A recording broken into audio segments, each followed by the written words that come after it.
Hey Sammy, how are you doing? Is the audio okay? I can't tell if the BGM is loud enough or if I'm loud enough. Are you guys able to hear me?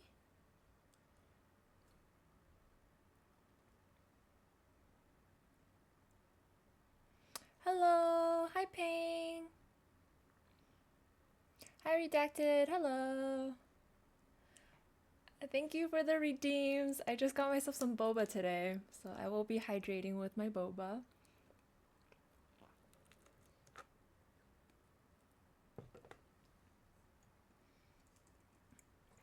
Let me just put a pin message first.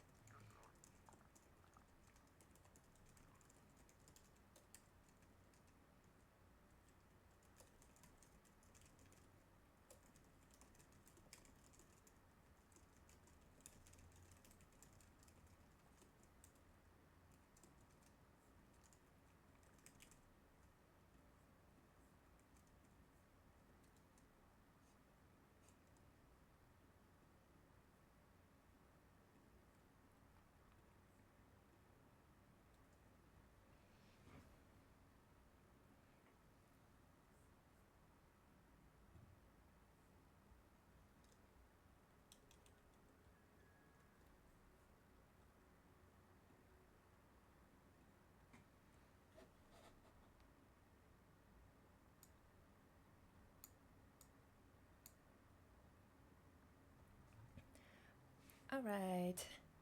I'm going to be working on the new rewards for the Patrick Pals Kickstarter for our new unlocked friends, Zippy the Fox and Twill the Wolf, and also Laco the Otter.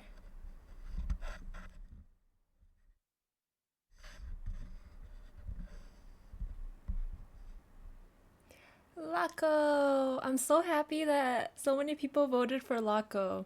When I added him to the list of potential pals to unlock, I wasn't sure anybody would vote for him. I feel like I'm always doubting people's love for Laco the Otter, but every time I've been pleasantly proven wrong. People still love Laco. Yay. Thank you, Elsie.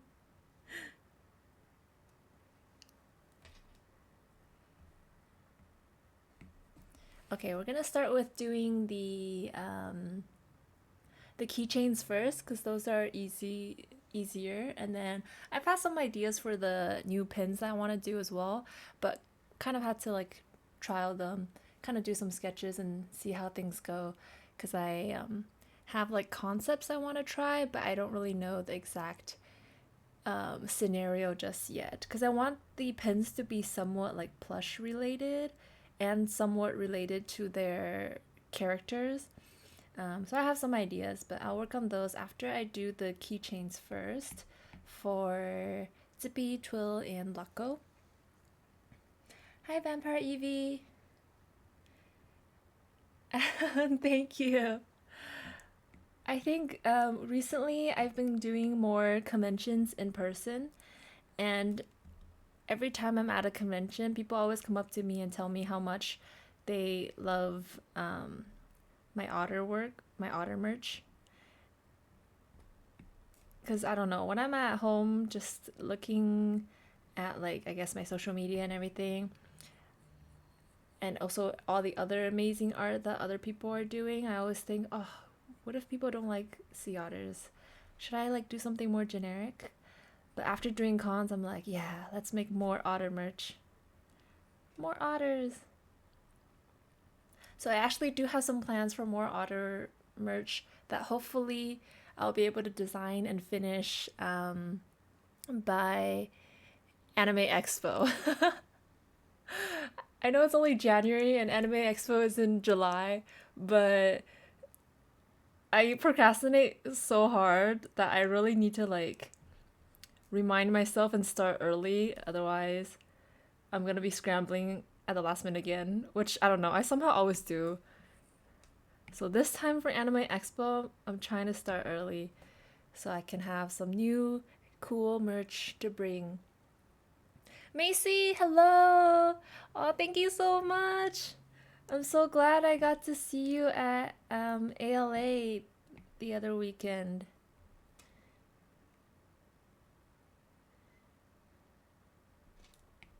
ALA was kind of like a fever dream, honestly, with um, with the fire and everything happening at the same time.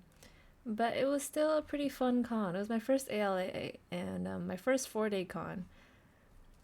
But it was pretty good. It was a very fun experience.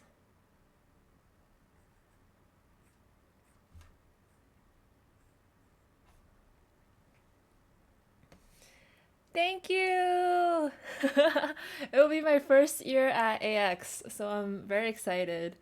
Well, I say my first year at AX, but this is only like my second year ever applying, so I don't mean that in like, oh, AX never let me in. I mean, I'm salty that they didn't let me in last year, but whatever.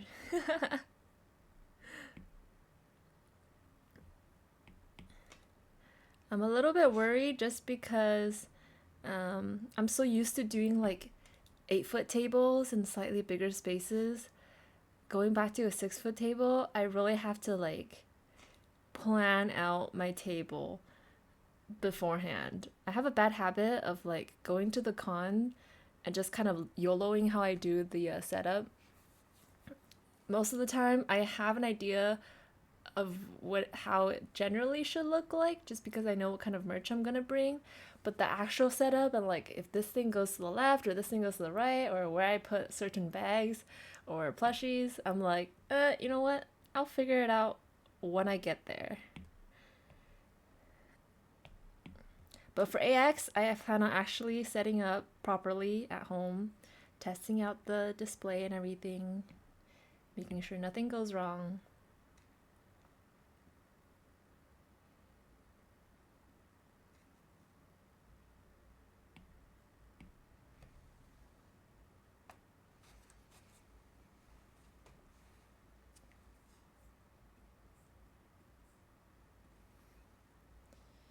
Okay, let's see.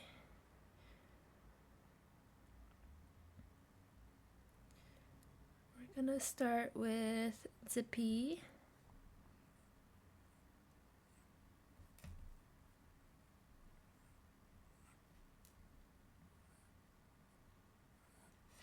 Also, I'm testing out the backer kit streaming feature right now. I don't know if anybody watching is from the backer kit page. I'm not really sure um, how it works. I don't know if you can comment on a stream if you're watching from backer kit. I'm not sure.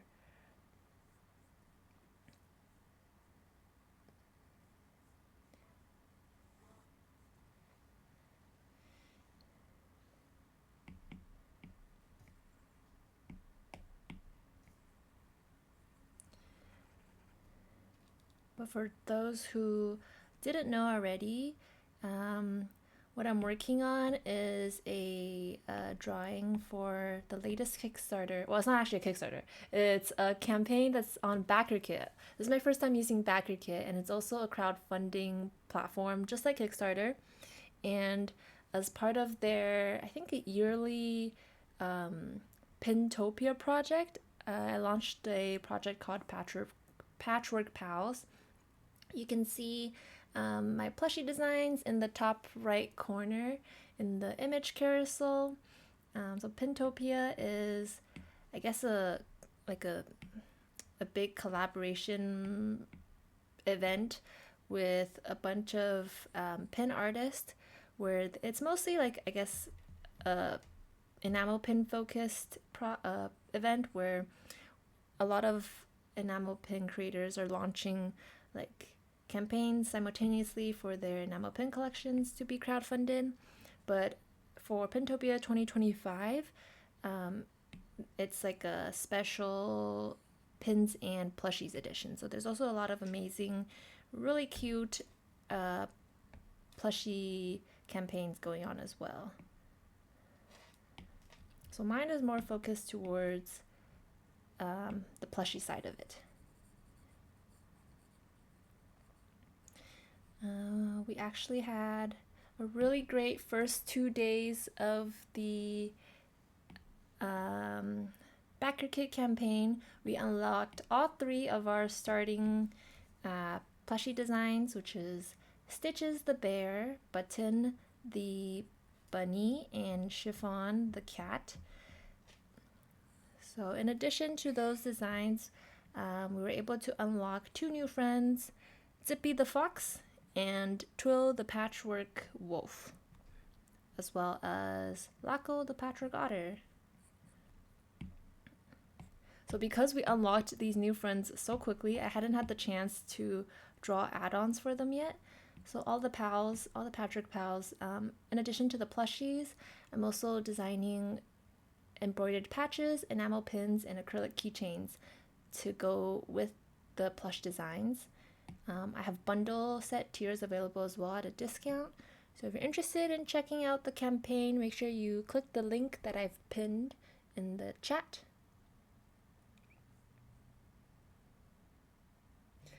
Hello, hi Valentine Smoke. For a second I thought you were going to give it human ears. Oh my god, that would be so disturbing.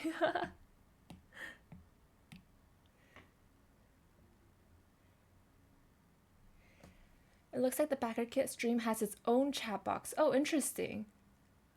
Wait, I wonder if... Does that mean I have to pull that up as well on my screen to see both chats? I need to take a look.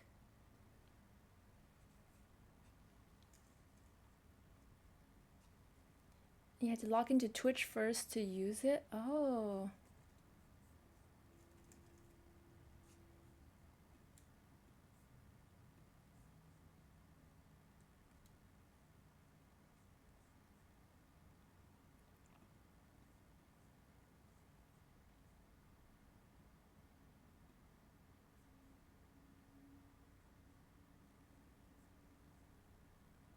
Oh, I think I see it. I think the Twitch... Oh, I mean, BackerKit has its own chat box, but it's synced with the Twitch chat. So that's nice.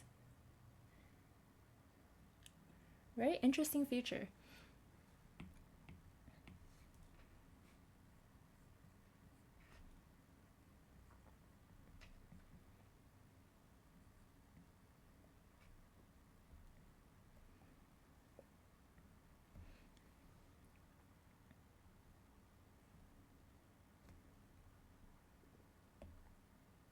Also, if you guys haven't already seen the latest Backer Kit update, since we've unlocked Laco the Patchwork Otter, we're now choosing which pal to select as our next stretch goal.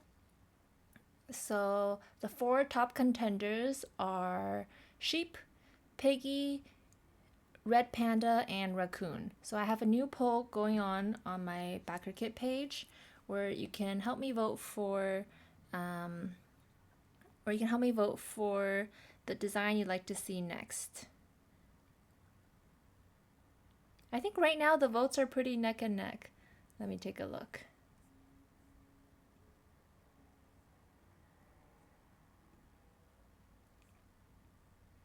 Right now, oh, Sheep is number 1 at 34%.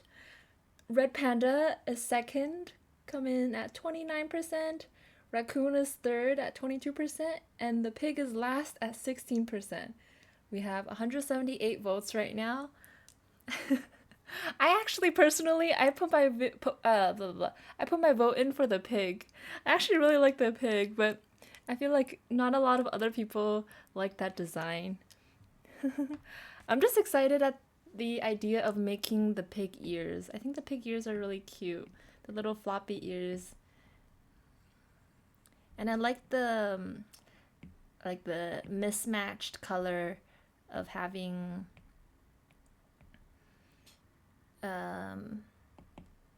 like the pink with the blue. I feel like it would turn out really cute. But pig is last. No. Thank you guys for liking the sheep. It took a while for me I know a lot of people were asking for the sheep um in the original post where I asked for suggestions. And at first, I didn't think I was able to make a cute sheep. That's why it took a while for me to design it. And in the first poll, we didn't have the sheep because I couldn't finalize the design for it. But since a lot of you guys, or a lot of the community on Bachelor Kit was really pushing for a sheep design, I was like, okay, let me revisit my design and see if I can give it another go. I'm really happy with how it came out too. I'm so glad you guys like it. Me too. I'm also a sucker for purple. I had thought about doing the sheep either as a like a more OG sheep colorway, like with just white and creams and maybe like light browns. But then it looked a little bit, it wasn't as fun. And I wanted like the Patchwork series to kind of be more fun and colorful. So I decided that we'll go with purple. And we didn't have a purple plushie design yet. And honestly, the sheep with its sleepy vibes, I felt like it was perfect with purple.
Also, since we unlocked the new Patrick House so quickly, I haven't had the chance to like think about the personalities and backstories of our new friends just yet.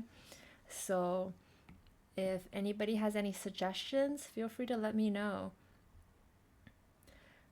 For now, I was kind of thinking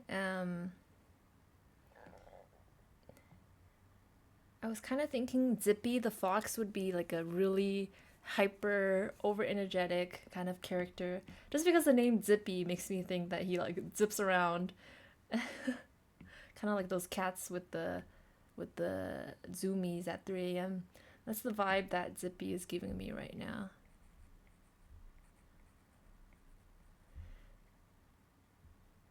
And then Twill the wolf. I don't know. Right now, I'm thinking Twill the wolf is like, you know, those little kids who like to put on their dad's clothes, like the little boys that like to put on their dad's clothes, put on like a suit and tie, and even though they're really tiny, they pretend to be like an adult. That's the kind of vibe that I'm leaning towards for Twill. Like he's just a cute little guy, but he thinks he's really cool. He tries to be really serious and really adult-like. He has a more like serious personality. I feel like Zippy and Twill are definitely like opposites of each other. Hi Ping, hello.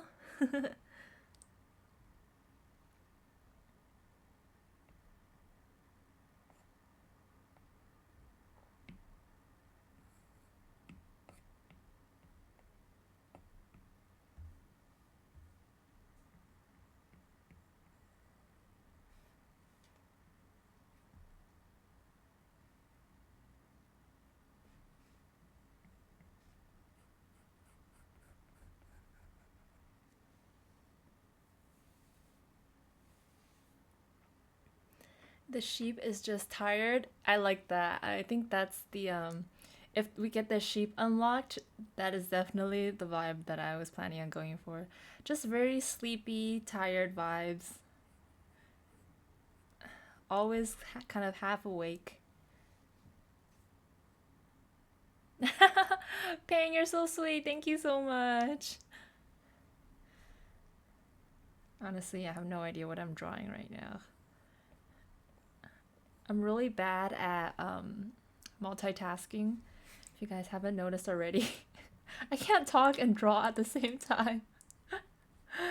Ah, guys, I'm not cut out to do art streams.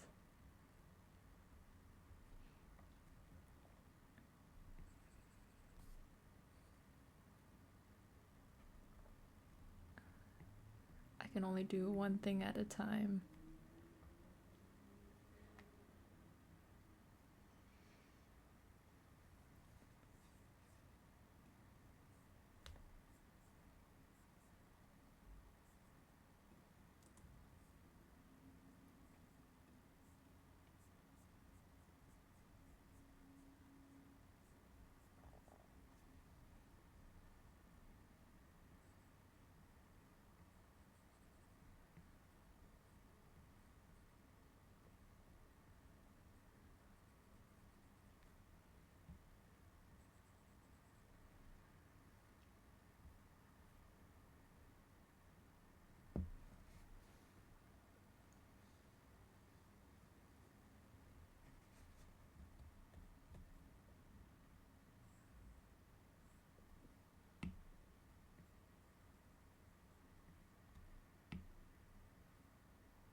Thank you, Elsie. I'm like trying to make sure I read chat as well.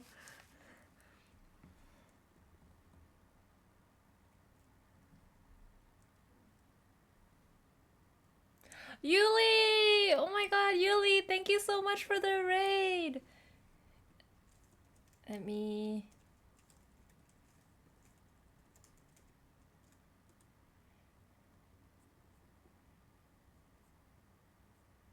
Hello! Hi, Yuli! Welcome to the stream. Hello, my name is Gina. I'm an otter today.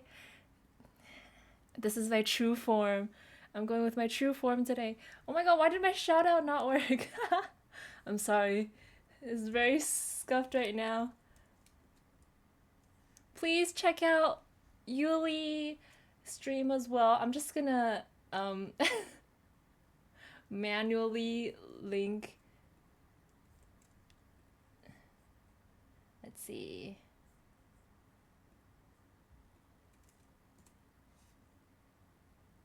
Please check out Yuli. She's a really cute jellyfish VTuber with an absolutely amazing singing voice. Thank you for stopping by my stream, Yuli. You're so obsessed with other otters today? Yes, more people to join the otter code. Hello, Raiders. Welcome to stream.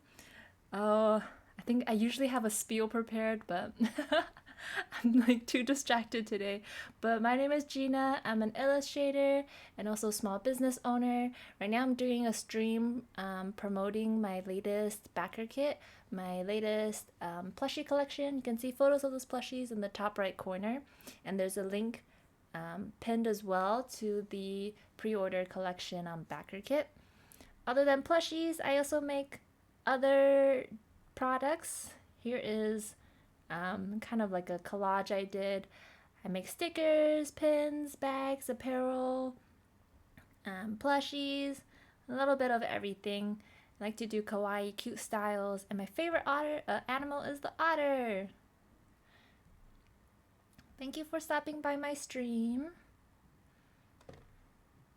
Okay, right now we're drawing keychains for the new characters that we unlocked for the Patrick Pals collection. So if you're looking to adopt a pal, Stitches the bear, Button the bunny, Chiffon the cat are all unlocked, and we also unlock new characters: Zippy the Patrick fox, Twill the Patrick wolf, and Laco the Patrick otter.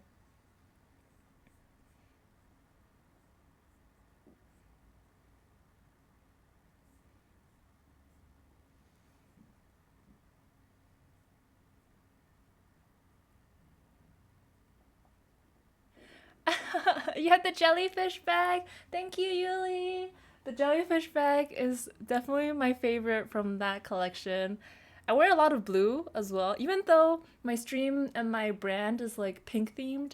In terms of clothing, I wear a lot more blue than any other color, so I love wearing the jellyfish bag as well. My Procreate is so organized. Thank you. It was a mess before, so I tried my best to kind of like categorize things into folders, so at least like stuff that I wasn't looking at wasn't taking up the whole page and I don't have to like scroll through everything to find my artwork. But if you didn't notice, all of my files are actually untitled artwork, so I try to organize, but at the same time, I like never name any of my files. So when I export them to my computer, everything is just untitled artwork number, like an obscene number because it's been like so many files. I think we're on like number 200 something. Oh, untitled artwork number 339 is the last one. More Gina hoodie like apparel is a need. Oh, thank you. Yes, I hope to do more apparel as well. I have some designs that I'm um thinking about or in the current planning phases that I hope to release later this year.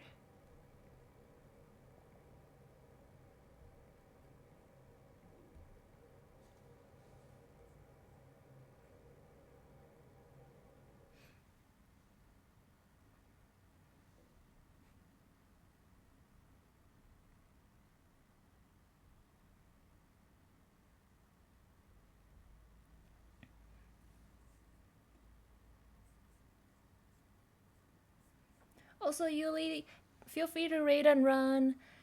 Make sure you get some rest, hydrate, stretch. Thank you again for raiding to my stream.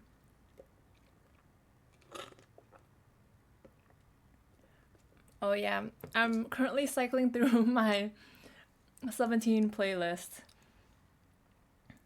A fun fact, I'm a diehard carrot. So I play a lot of 17 on my streams.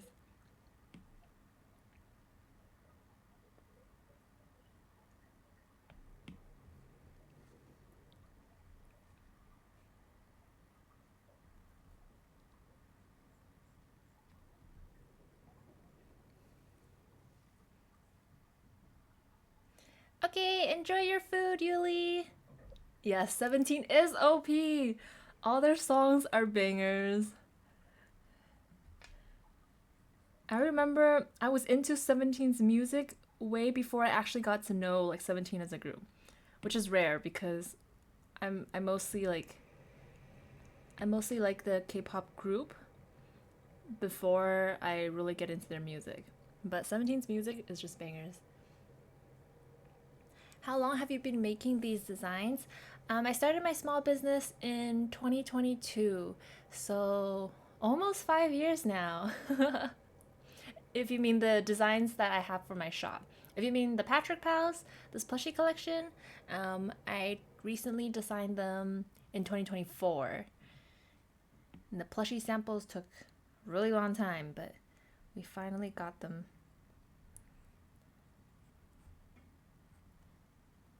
My sister is obsessed with 17 ever since I got her into K-pop. She even got into a K-pop dance group. Whoa, that's so cool! I think it's really cool how people who are into K-pop are still able to like show their creativity and show their talents through their love for K-pop. Like I know a lot of amazing artists who do like fan art or even fan merch for K-pop groups. Um, like a lot of dancers who do K-pop covers, singers who do K-pop songs. You'll find so many talented people in like the K-pop fandoms.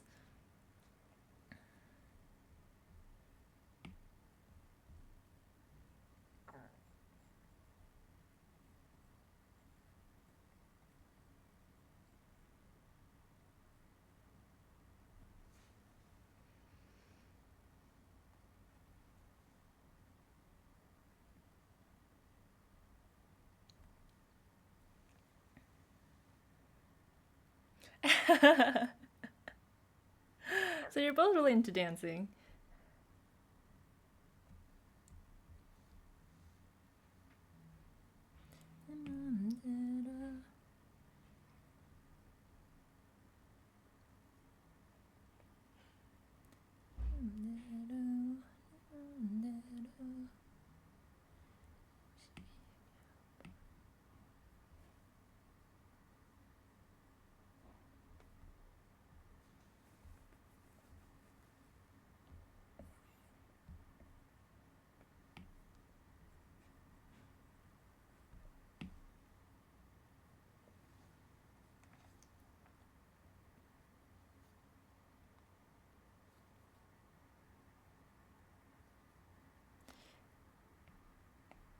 Alright, I need to think about the little charms that I want to give them. So for Stitches the Bear, I did like a needle, like a roll of thread. For Chiffon, I did patches. And then for Button, of course, I did a button. I think for Zippy, I'm gonna try to do a zipper. I think that would be really cute. Just like the zipper head. And then for Laco, I was thinking of doing probably something shell related. But I'm not sure what to do for Twill the Wolf yet.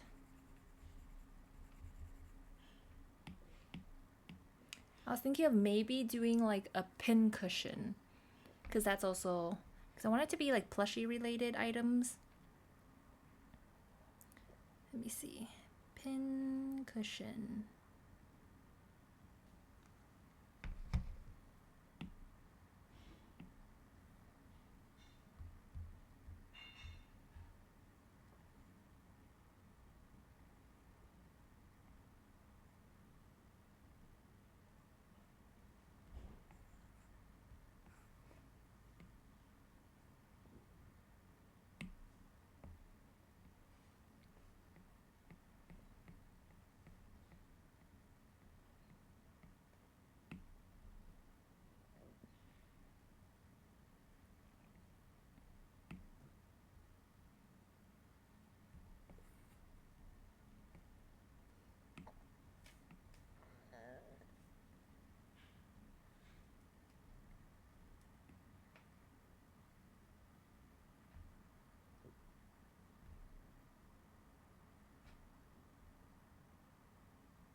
Oh, something moon related would be cute, but actually, instead of a moon related like charm for Troll the Wolf, I'm actually gonna make uh his like keychain clasp moon shaped. So let me see. I have a photo on my phone, but the keychain clasp I'm looking at looks kind of like this.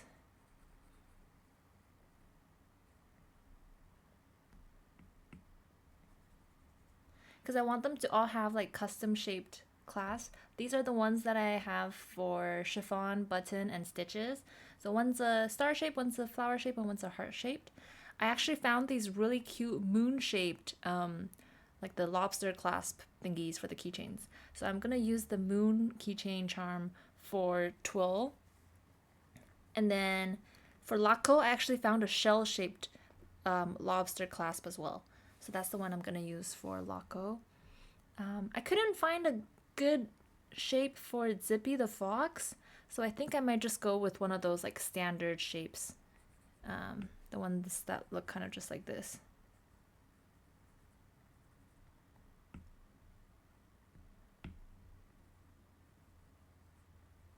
This kind.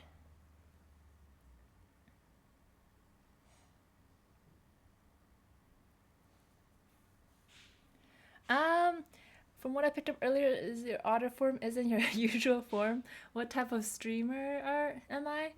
That's a good question. I mean, I mostly just do art streams.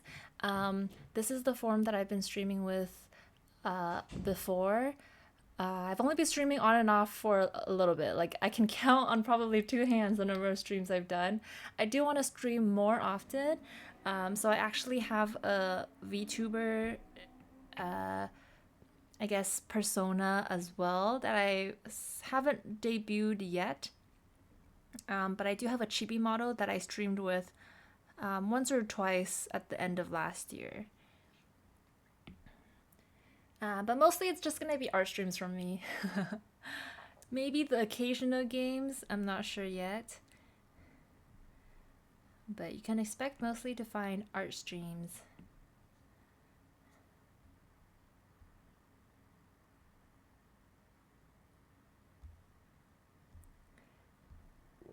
Yeah, you'll notice that on Twitch, my like my profile icon and my Twitch panels is all this like anime girl character. That's my VTuber character design. So I go by Jinyu. That's the name of my VTuber.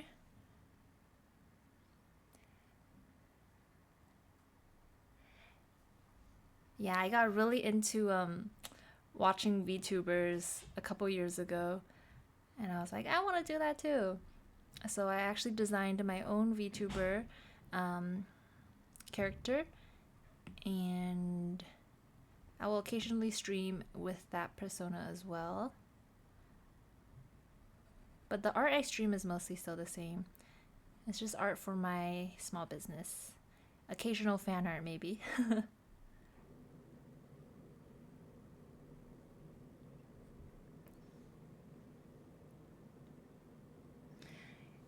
Elsie, I was bummed I didn't notice you went live last week. Honestly, I should probably announce my streams properly. You know what? I'm just gonna take a second and um, I should post that I'm going live. Hold on. I just remembered that I actually haven't posted anywhere that I'm currently live. So that's a good reminder. Let's see.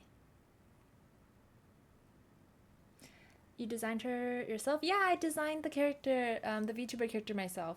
I didn't do any of the artwork that you see in the description, but I did do the design of the VTuber myself. And then I commissioned someone to draw the actual model and commissioned someone else to rig it for me.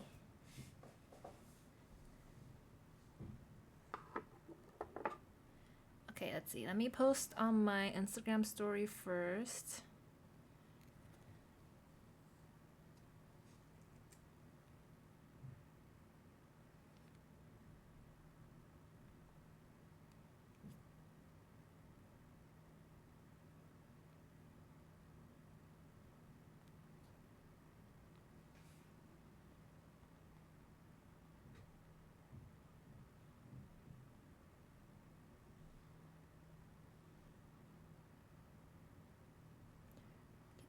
Get Martin Twinkle got that. My team, I love my crew.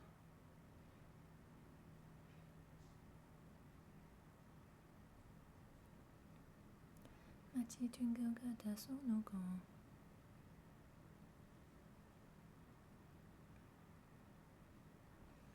Alright, post it on my Instagram story. There's too many social media apps right now that as an artist I'm like I have to try to keep up with, and I'm so bad with keeping up with social media, so give me a second. Okay, next one is gonna be Twitter. Say like this, and then just say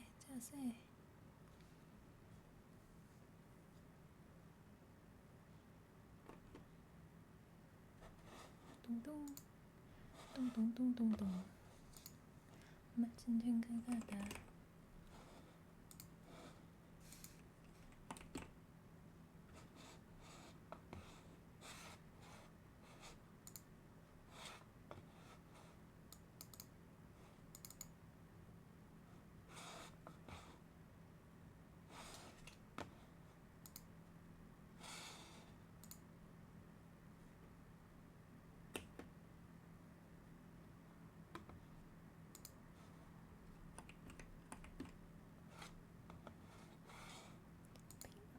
but no.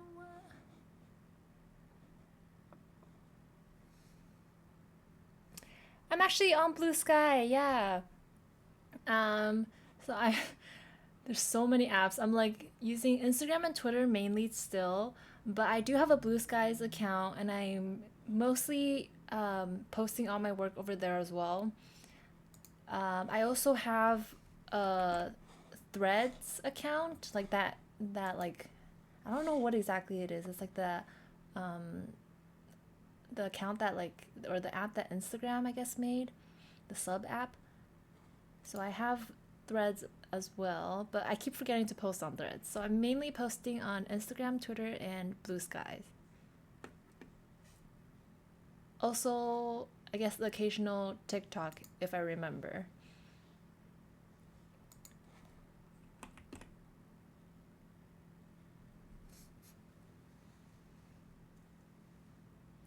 As a wannabe PNG tuber, social media is overwhelming. It is.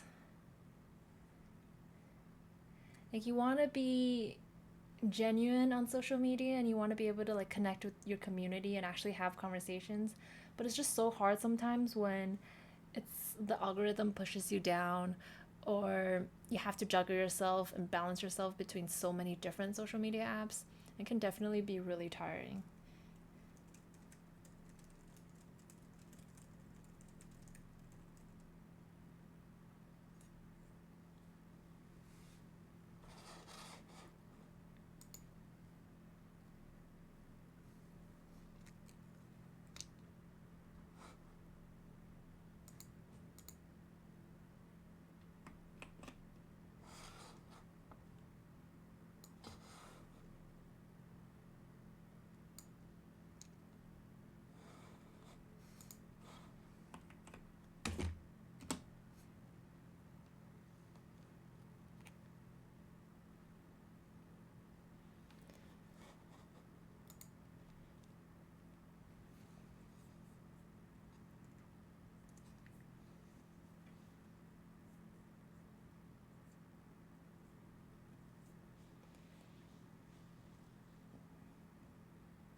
All right, I posted on my Twitter. Last one is Blue Sky. Almost done, guys. Sorry, I really cannot multitask. I'm like so distracted right now trying to make sure I post properly.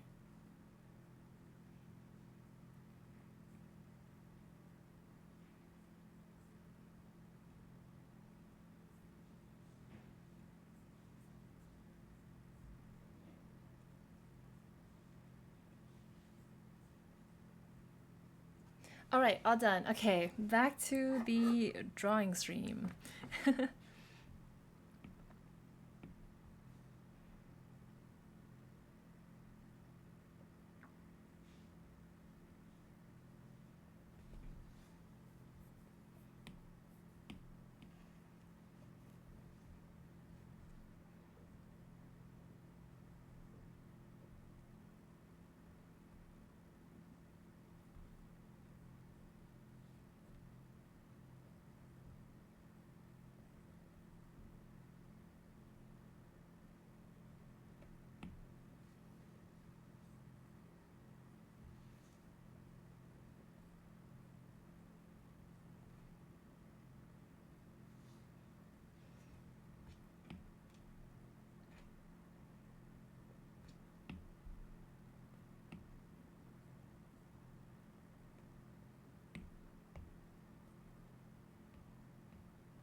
Yeah, I think for like someone starting out with streaming, it's okay to just start slow and kind of build up gradually, especially if you're having a lot of other things you need to juggle. You don't have to force yourself to like post regularly or post every day, because if you're doing that when you're not really able to, you'll just end up feeling really burnt out.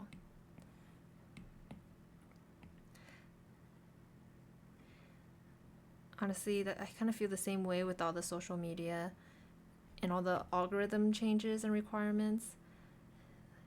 Like I've heard someone say that you're supposed to post on Twitter once a day or something to keep the algorithm, I don't know, in your favor.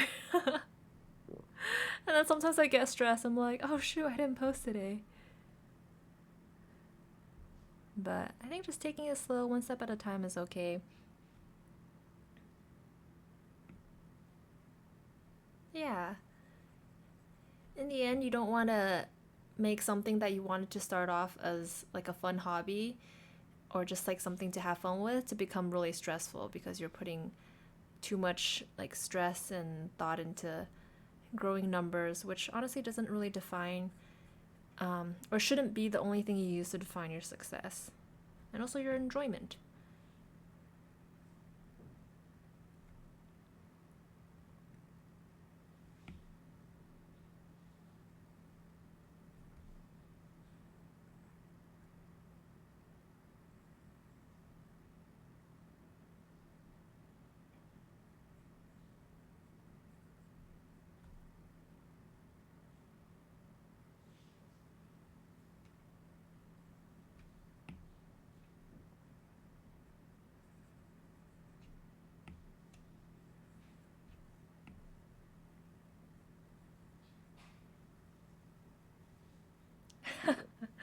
Yeah, I definitely do not post once a day too. You know, it's funny because I actually saw that from a VTuber. Like a VTuber said that.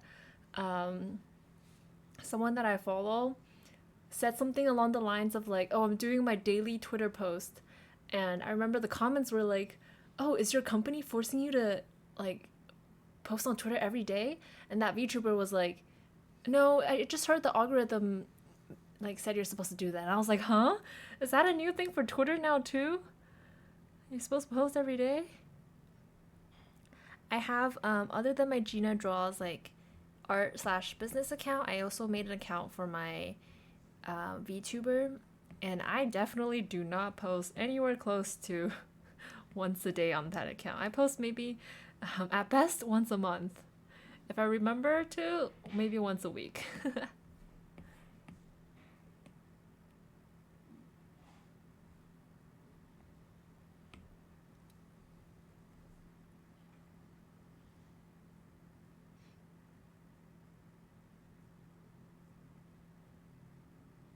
Hello, Slurpy Doo!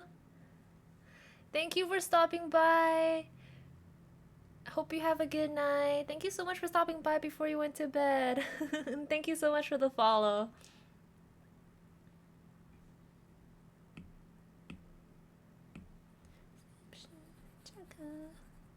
Snapshot.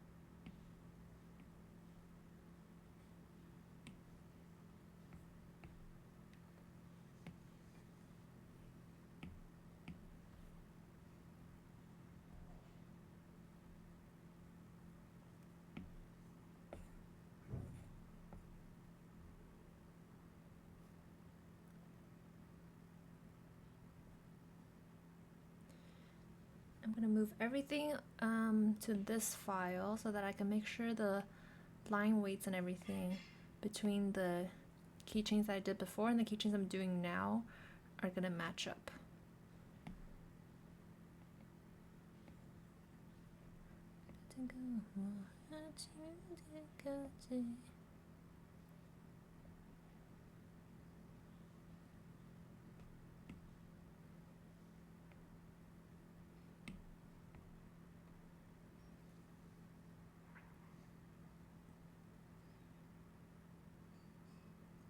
Before I forget, thank you so much for designing the sunflower sweater vest.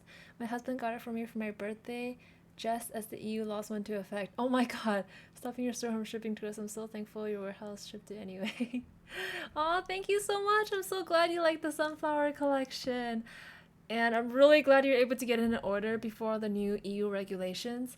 Honestly, fingers crossed that we're able to find a solution um, in the next couple of months. It's just with all these new regulations for small businesses, we can't really afford to risk it and send things because what if we send like 20, 30 packages to the EU without knowing how strict they're going to be with the regulations. At best, they return the packages to us. At worst, they might just destroy all the merchandise over there and not even send us back the products. But hopefully, there's workarounds. I know that on the customer side, you can always use a US proxy to have your products shipped to the proxy, and then they can kind of, I think what they do, because I kind of do a similar thing with stuff I buy from China, is that they'll probably collect all your packages until you're ready to ship them all in like one big box or bundle to your country in the EU. And obviously that does come with a fee, but that is one workaround. But hopefully the small business community is able to figure something out soon, because it's still relatively new. It's only been, I think, a couple, like 2 months since they announced the new regulations. So hopefully later this year, we'll be able to resume shipping back to the EU countries again, if we can figure something out. Fingers crossed. But thank you so much for supporting the collection. Thank you. Kohi, hello! Hi Kohi, how are you? Thank you for coming to the stream. Yes, today is Lako Otter model. Today I am in my true form. I am just an otter. Just a little guy. Oh my god, Usewa cover? I love that song, but that song is, it goes crazy.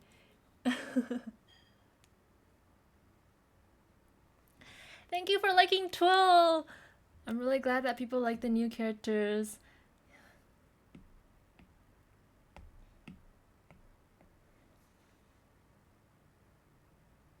I really hope so. It's insane how insensitive the new laws are. Like 99% of the article in the USA stopped shipping to us at all. I know, it's just... Yeah, it's crazy. I was reading up the actual rules, or I guess the policies for the new regulation, and it's really hard for a small business to follow basically the stuff that they're asking us to do. Essentially, you have to have labels on every specific product that you send with like, I think the like guidelines about the product. So imagine if I'm shipping an enamel pin to a customer in the EU, on my backing card or on the packaging, I'd have to have like on every single enamel pin, I'd have to have, I think, the specific details and materials, or like basically that it passes safety standards on the package of the pin itself, which means that all of my current products will have to go through repackaging or relabeling. And in addition to that, they also want you to have an agent in the EU, like physically present in the EU, to answer any questions that people might have about products.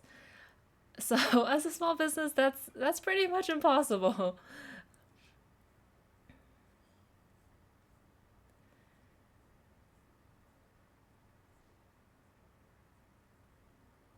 Oh, good luck on your work, Kohi. Yeah, Otto is definitely one of my favorite JP artists as well.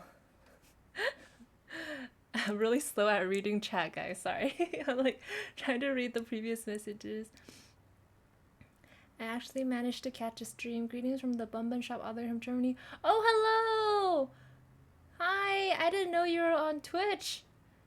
Oh my god, 5 a.m. in Germany? Thank you for stopping by stream. I hope you just woke up early and didn't pull an all-nighter. But if you did, that's okay too, because I do that all the time as well.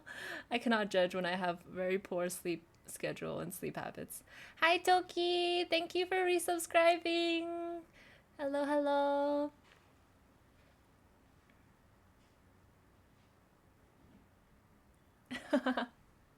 Okay, I'm kind of guilty of the whole wolves looking at like fox thing with how similar the shape is gonna be for Twill and Zippy, but hopefully the actual colors themselves can help differentiate between the two better.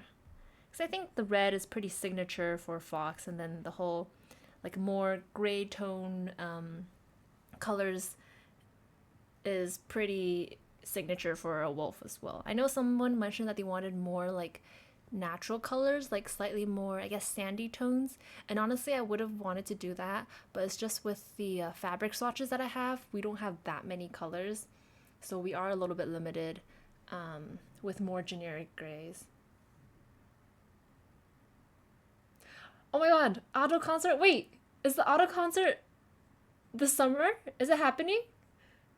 Okay, I need to look up the information. I remember there was an auto concert last summer in May. But first I missed out on the ticket sales because I was at work and I couldn't get the tickets. And then it ended up having to, I forgot for what reason, but I think I had work on the day of the auto concert last year, and I didn't end up finding like someone to go with or like a good ticket price, so I didn't go to the auto concert last year.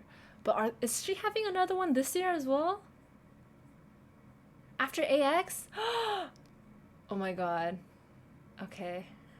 This is my second chance. I heard that Otto's lives are really fun, so I definitely want to go this year if I can.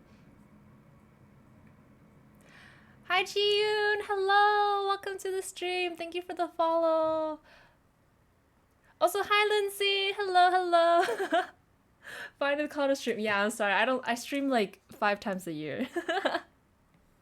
This is my rare quarterly appearance. You'll see me and then you won't see me again until like May, April, May.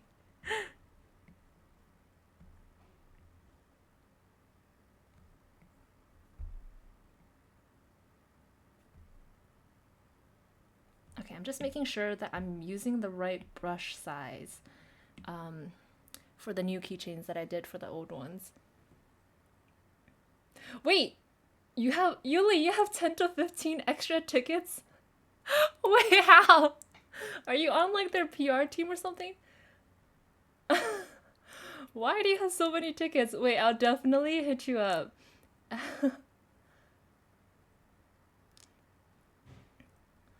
All my homies hate the GPSR regulations. Even small business in the EU hate it so much. While the reasoning for implementing it is a good one, they really dropped the ball in thinking about small business and the impact it will have on them. Handmade isn't really good.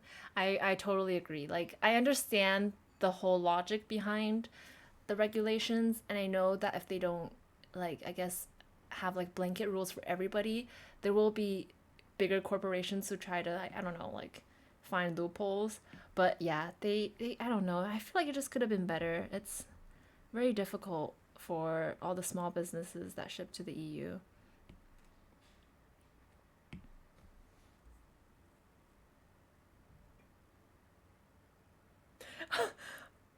One of my coworkers went a little crazy getting tickets, but kept getting the ticket number count wrong. So now you guys have 10 to 15 extra tickets? That's crazy. But yeah, I'll hit you up after stream. Once I check out the dates for the concert. I was really sad that I couldn't do the one last year. So, is this the right brush size? Why does this brush feel like it's bigger?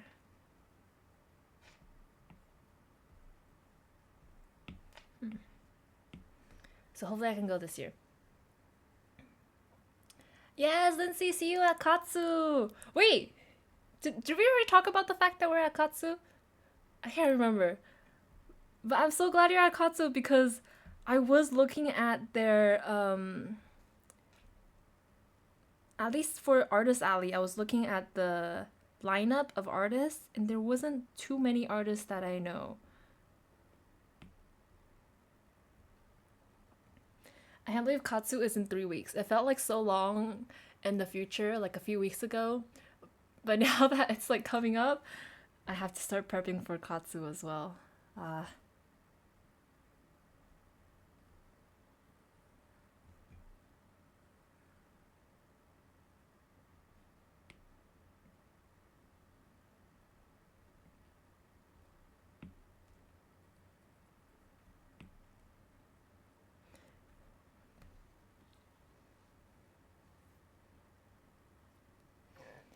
Gina, do you have any cons in Canada? I would love to go to a con in Canada. Um, but unfortunately, I'm a little bit salty, but unfortunately, so the ones that I was applying to is Anime North and potentially Otakuthon. So they're both in Toronto. But I got rejected from Anime North already. So that's not happening this year. And for Otakuthon, since it's in August, I'm not 100% sure yet if I can go because I already have Anime New York City in August, and I'm also hoping to go to Otakon in August as well. So I don't know if I will be able to do any Canadian cons this year, but hopefully, if Anime North wants to take me in next year, I would love to do a convention in Canada.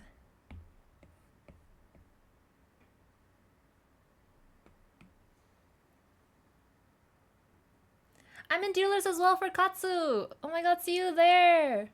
Also, hello, Dragons and Beasties are. Thank you for the follow. Wait, were you streaming earlier today? Because I was lurking in your stream a few hours ago. You were sculpting your dragons, right? I remember seeing on the backer kit uh Pintopia page. I was trying to figure out how streaming worked on BackerKit. So I was looking at the page and I saw that you had an active stream. So I stopped by for a little bit. Hello. I've been seeing your sculptures, the little dragon sculptures, since a couple years back actually, and I really love your work. They're so cute. Thank you as well for stopping by.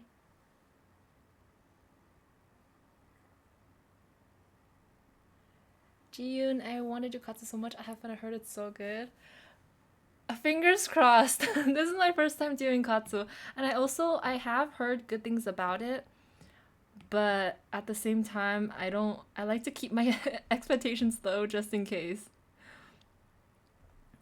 I did prepare a lot of merch to bring just because, um, at least for uh, Otakon, which is also in DC, that was a pretty good con in terms of sales for me. So fingers crossed for Katsu. The only thing I heard about Katsu is that apparently it's like a party con or something like that.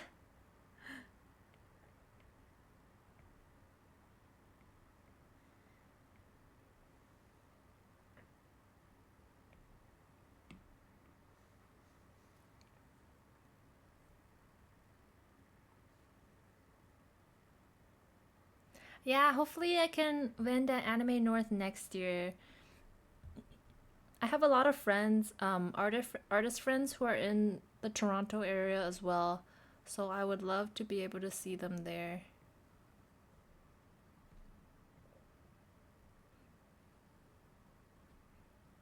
I think the only convention I've been to in Canada, like as an attendee, um, not as a vendor, is Anime Revolution in Vancouver, and I think I'm pretty sure that one was supposed to be a small con.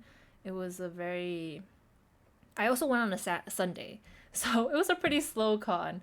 So I don't know if I would ever vent at that event, but I have heard good things about the conventions in Toronto.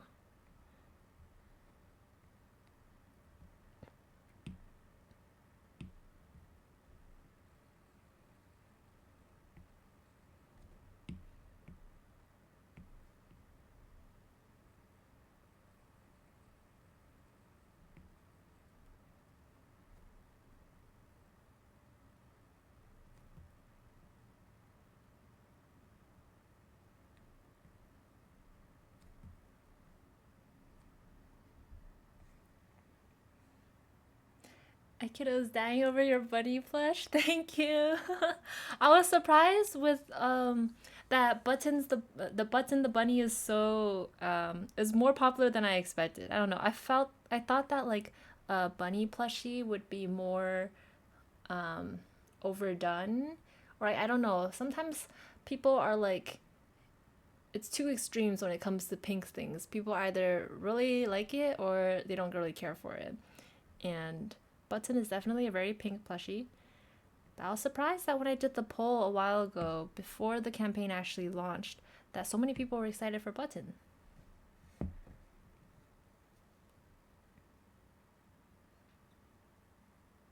Will you be going to any cons in Florida? Unfortunately, no. I actually don't know. What are some of the cons in Florida?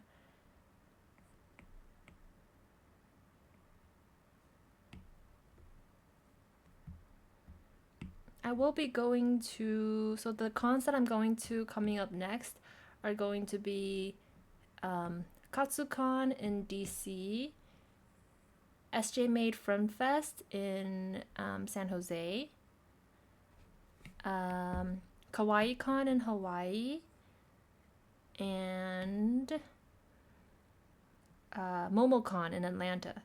And then I'm also confirmed for Anime New York City in New York. But that one's it's not until like the second half of the year. It's gonna be in August.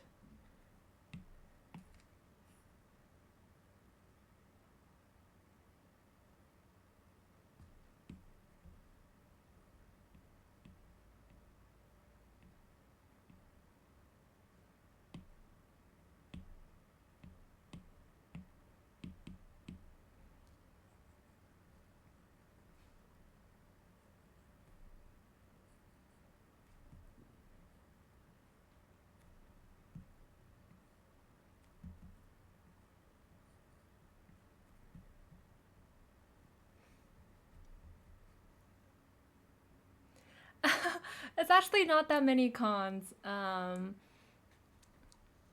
think last year I only did was it 7 or 8 events? I know there's people who are like doing conventions almost full time and they're going like every other weekend. I can never do that. I think the maximum I could do is 2 in a month. And thankfully, June and September, at least I know, are 2 months that doesn't have any big conventions. And then for the other month, it looks like so far it's just gonna be one big con a month. Oh yeah, and AX in July. I almost forgot about that. And the combination of the dark and light pink help it greatly, so it fits into most pink vibes. Oh, thank you. Yeah, it's been really fun. Like just thinking of ways I can like match different colors with the Patchwork series and make them hopefully a little bit more unique than like the existing plushies that are out there for each animal.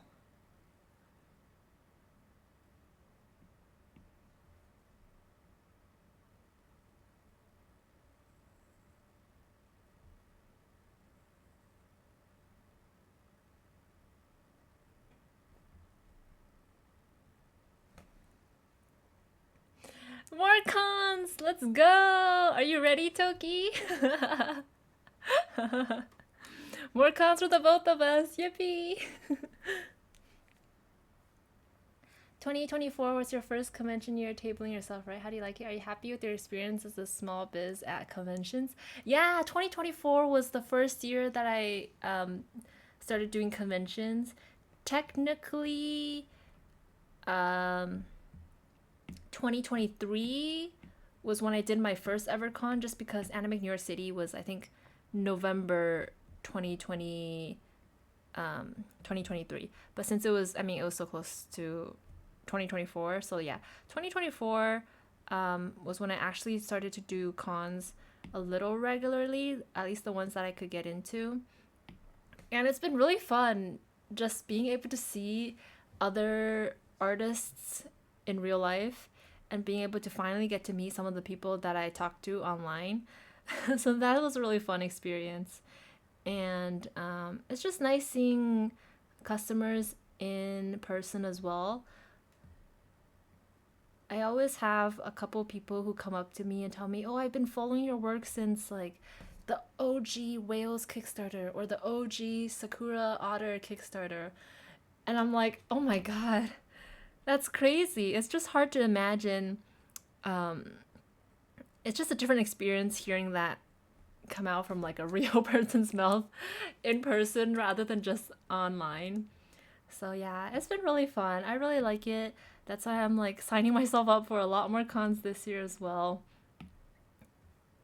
Um, Honestly, I would have loved to do conventions earlier. The only reason I waited till 2024 to kind of start doing cons was more to do with like my other obligations, like real like personal obligations that I wasn't able to be as flexible with time. But now that I got that sorted out of the way, I do have more times for conventions now. So it's full force with the conventions in 2025, and hopefully for more years to come as well. Also, it's just a great excuse to travel to different like states, hopefully eventually different countries as well. For example, like going to Otakon last year was my first time in DC, and after the convention, I went to like all the like the famous places you're supposed to go to in DC. So that was a really fun experience. I'll be going to Atlanta for the first time as well in May for MomoCon. And then I always love doing SJ Made just because I have a friend in San Jose that I like to see and visit as well.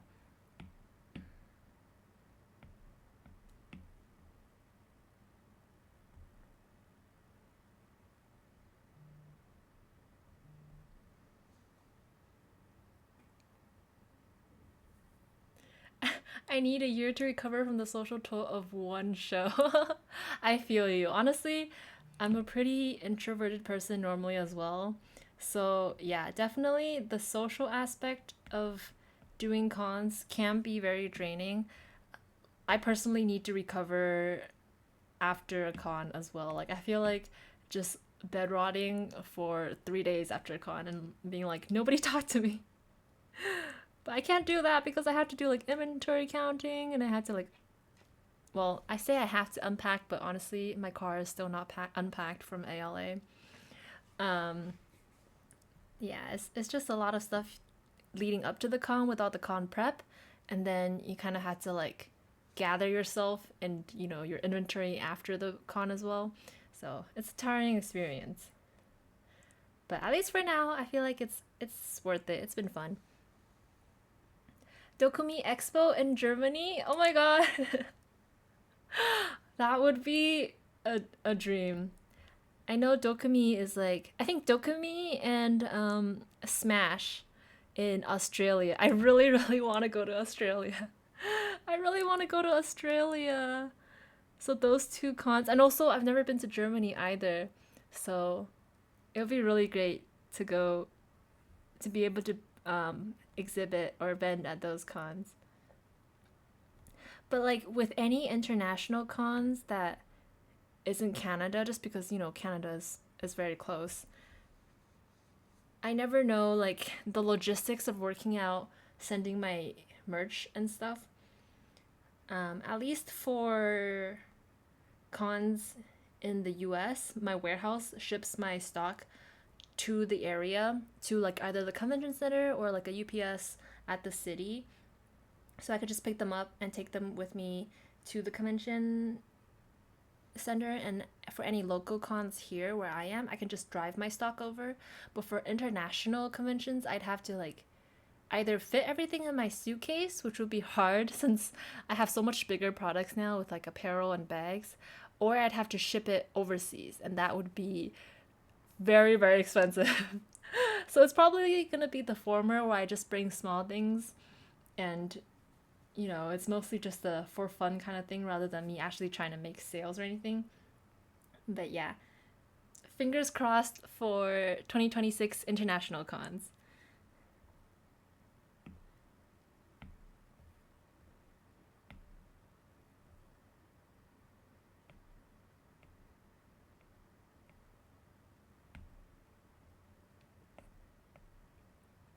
I saw that Smash, I think applications are either opening soon or just opened, and I had really considered it for like a hot second there. Um, but also, it just so happens that my schedule doesn't really work out for Smash. Um, because I think with international cons as well, another thing for me to consider is how early they notify me that I would be accepted. Because I have to plan things out with my other commitments and other events. So if like a convention doesn't notify me until only like a month or 2 month ahead of time, and it's an international con, it would be really hard for me to plan. I'm really grateful that AX lets you know so much in advance.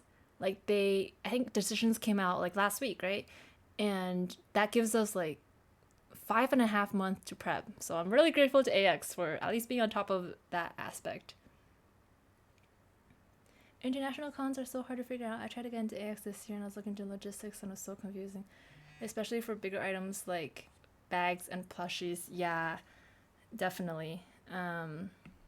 It's just so, like, honestly, I think about it and like my brain hurts, and then I'm like, I'm gonna stop thinking about it and do something else.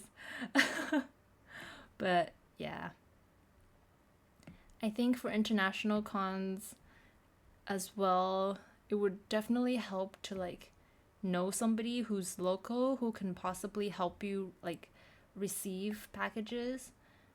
Um, and then you got to figure out like the actual logistics of, in some cases you need a visa, or figuring out like how to actually take the transactions and sales and everything. That's a lot.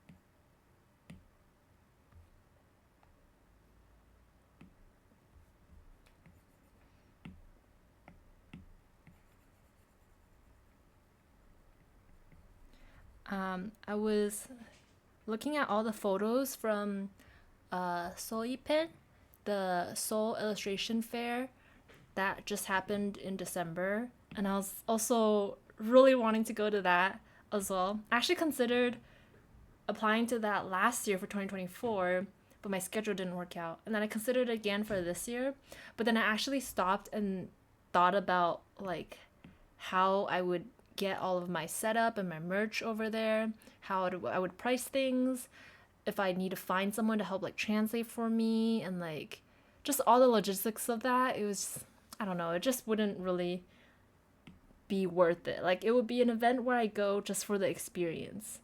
I'm not sure if I would even be able to make any money after all the costs are deducted. But it would be a fun experience. I think maybe, I mean, I'm still very, very new to doing conventions. So maybe after 2025, after I'm more comfortable with doing conventions in general, I can consider doing international cons.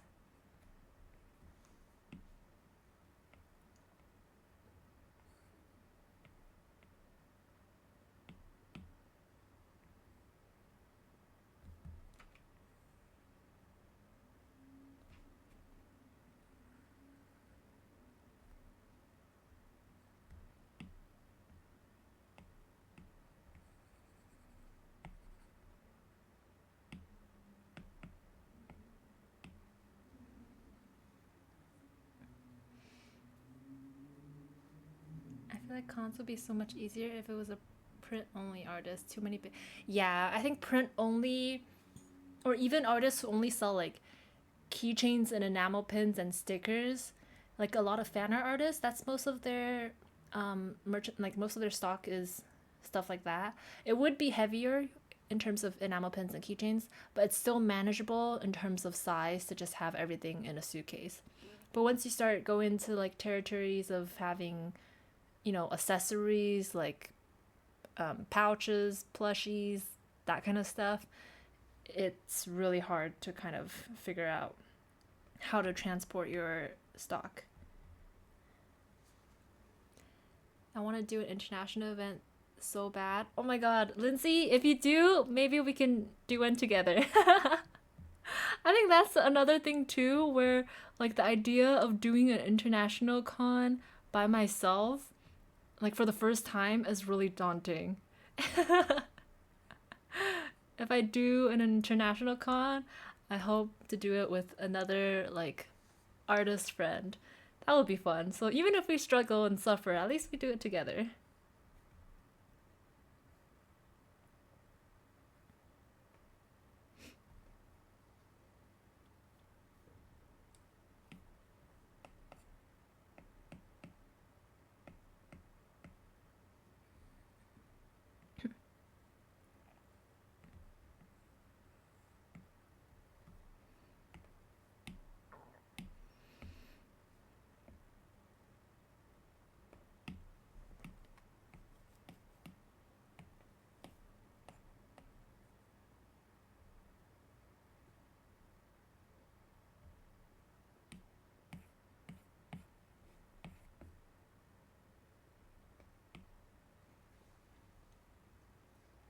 Do you know when your store might reopen?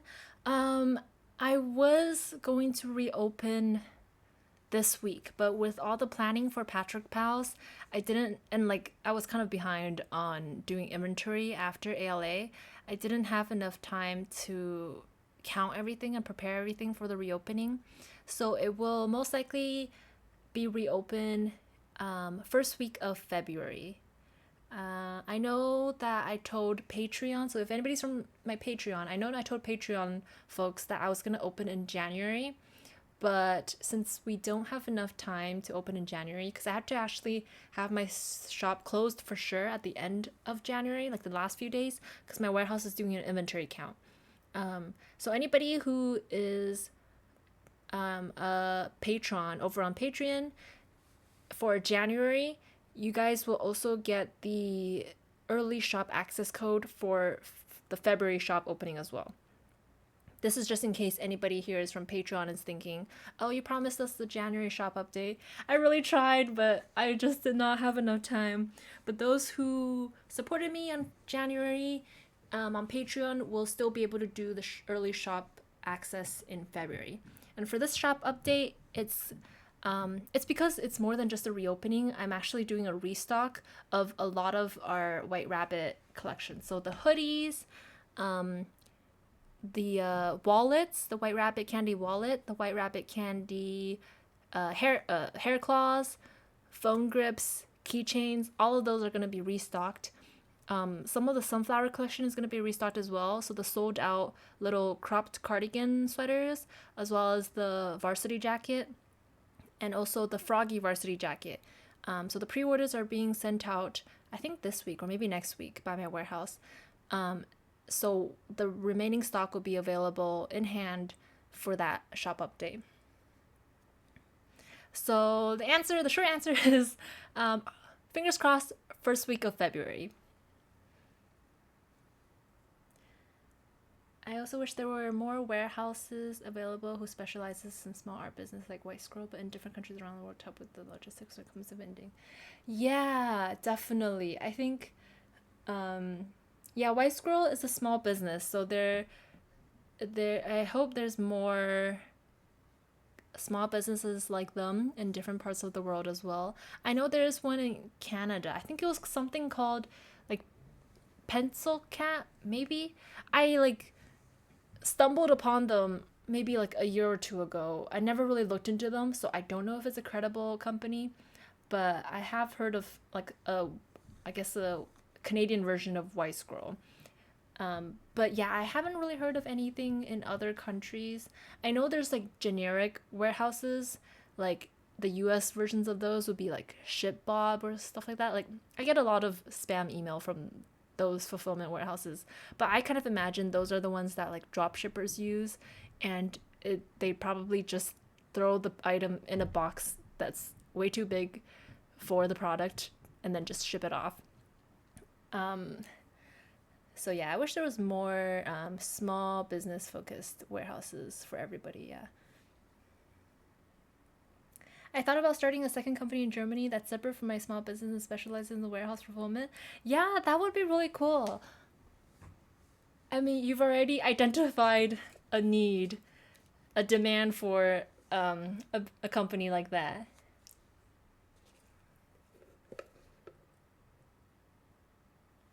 Yeah, the whole like going across international borders part is definitely sounds stressful as well. Maybe if there's a con that we consider doing, like we can all just get together behind the scenes and like figure out everything together first. You know, two or three or four heads always better than one. But yeah, as for right now, I'm not really considering international cons because it is very scary, and I do need more con experience in general first.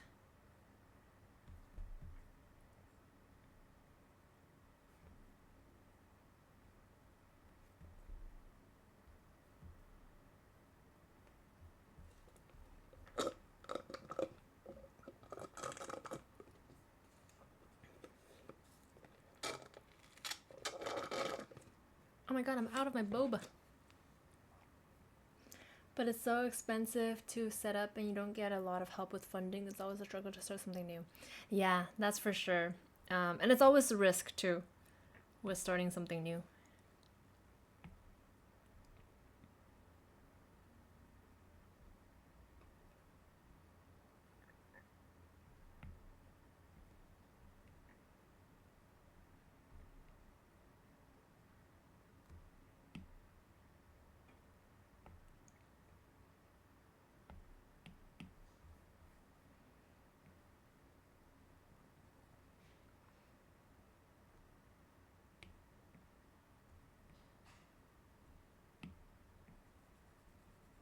I think the only way, um, back to like that warehouse topic, would be to like work with someone you already know who needs that service and just start small and then seeing if that's like viable and possibly expanding in the future if it actually becomes something bigger that more artists start reaching out to you to use.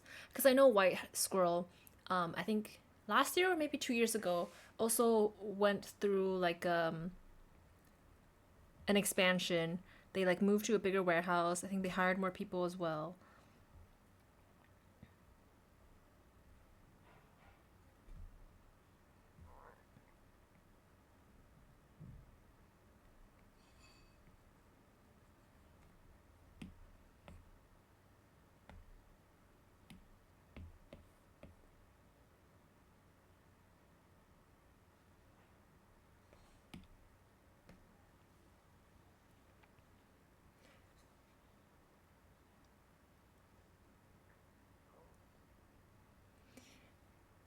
Yeah, some warehouses have like limitations as well to like the free stuff you can add, or they will like charge extra for it. So artist focused warehouses definitely will at least help you out a little bit in that sense or offer a better deal when it comes to those stuff.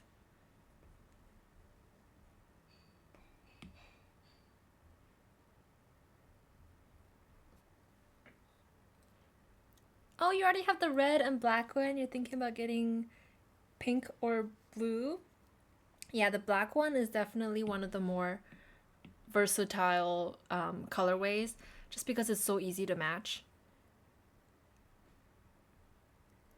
For the pink and blue, personally, I find the blue one easier to match because I mean, I personally wear a lot of like blue, baby blue colors, but I know that just in general, people seem to like the pink one more.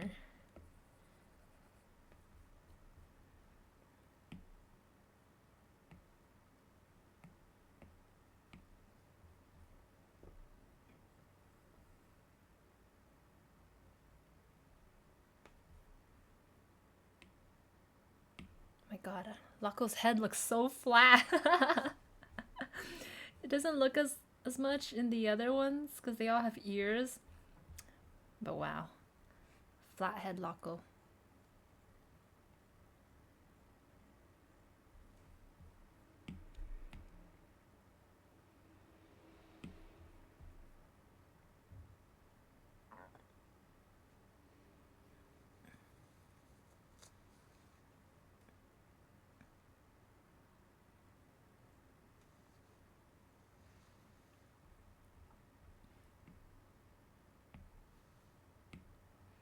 My boyfriend pre-ordered the Moon and Stars bag for me. I'm so excited for it. Aw, that's so sweet of him. I'm really excited to have those bags ready as well. I'm gonna be placing the order for the dingo bags as soon as my manufacturers come back from the Chinese New Year break. Yeah, I was actually very surprised because like before the campaign actually launched for the Dango Bag series, when I had just the sketch designs that I posted on Instagram and Twitter, a lot of people were really hyped about the Lily of the Valley collection, and that was also the OG collection that inspired the whole like Dango Bag design. But when I was collecting the surveys, it turns out that a lot more people actually, well, I wouldn't say a lot, but the number one pre-ordered bag was actually the Moon and Star bag instead of the Lily of the Valley. So that was very surprising.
I'm really excited to see Patchwork Loco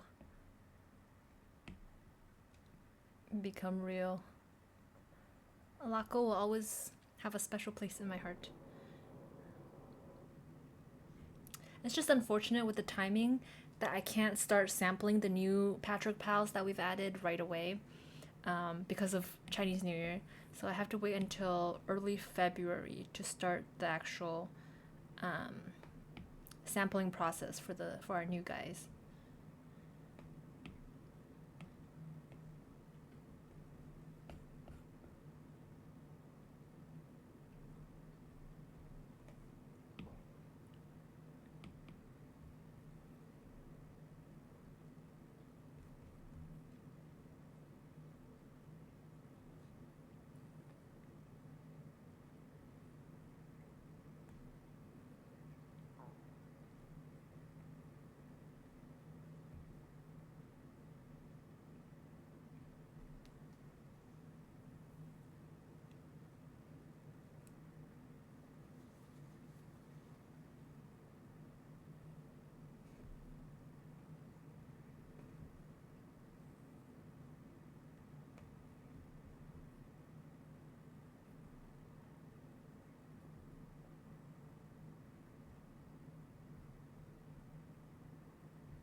Hello, Perseveroni. I hope I pronounced your name right. Hello, welcome to the stream.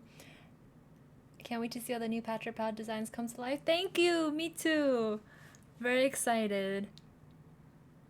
I'm already choosing colors for them because I do have the fabric swatches with me, but like Twill and Zipper, since they'll have like different shaped tails and the face will be slightly different, the ears are different, we still have to sample those first.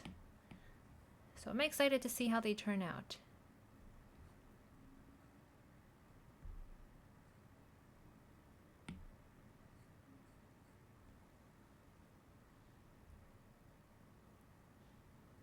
Was fun stopping by. Thank you so much for stopping by. Yes, if you have other things to attend to, definitely go ahead. Thank you. I hope to see you again soon. I hope to see your stream in the future again too. That's so funny that we both dropped into each other's streams today.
I've been pressuring my boss to release plushies for the last 3 years. I designed about 4 of them last year, but we have so much more to find a good manufacturer. Yeah. If you guys saw my stream, or sorry, not stream, my reel from today on Instagram, you'll see the photos of the initial samples of Stitches the bear. He was the first one I sampled, and his like main body is the base that we're using for all the Patchwork Pals. Oh my god, it took me 8 months just to get him to look right. And I remember my first plushies, the Laco series, it took me a whole year, like I think a year and a few months extra to look right. And I had to switch through, I think, 3 different manufacturers as well to find my current one. It's just a really long process for plushies. Nothing else, not bags, not apparel, nothing ever takes as long as plushies. And it's really frustrating. Like I feel like I have more white hairs in the past couple of months just from all the stress of trying to perfect like my plush samples.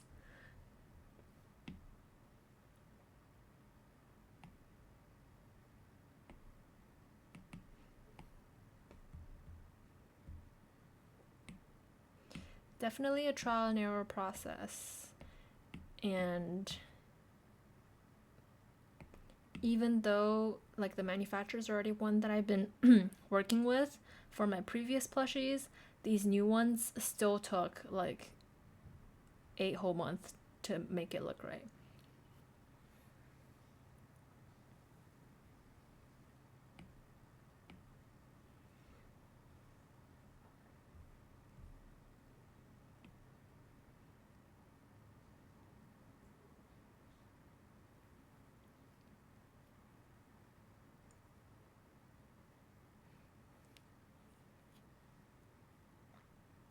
I sent my boss her Loco progress reel as an example to show we shouldn't set us too early. Yeah. Yeah, if anybody still remembers the OG samples from my Laco plushies, that was the real nightmare fuel. Like, oh my god. I can still picture it so vividly in my head, even though I haven't looked at it in a while, because it's just so unsettling. The worst part is when the manufacturers try to gaslight you. They'll be like, "What do you mean? This looks exactly like the design you sent me. I don't think we need to change it at all. I think we should just go ahead with it." And I'm just like, am I going crazy or are you going crazy? Because that does not look the same. Something is not right here. When that happens, sometimes you just need to find a new manufacturer.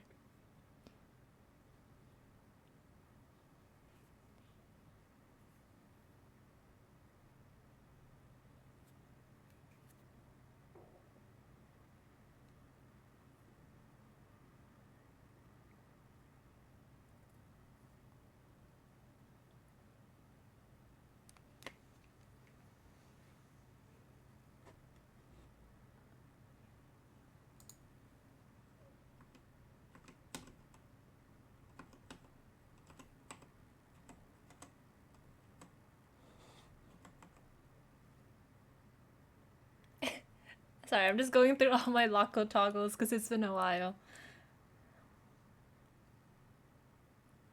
I love using this big Sakura head um, toggle, but it's so big that it covers up half of my chat. I think we can keep it on for a little bit.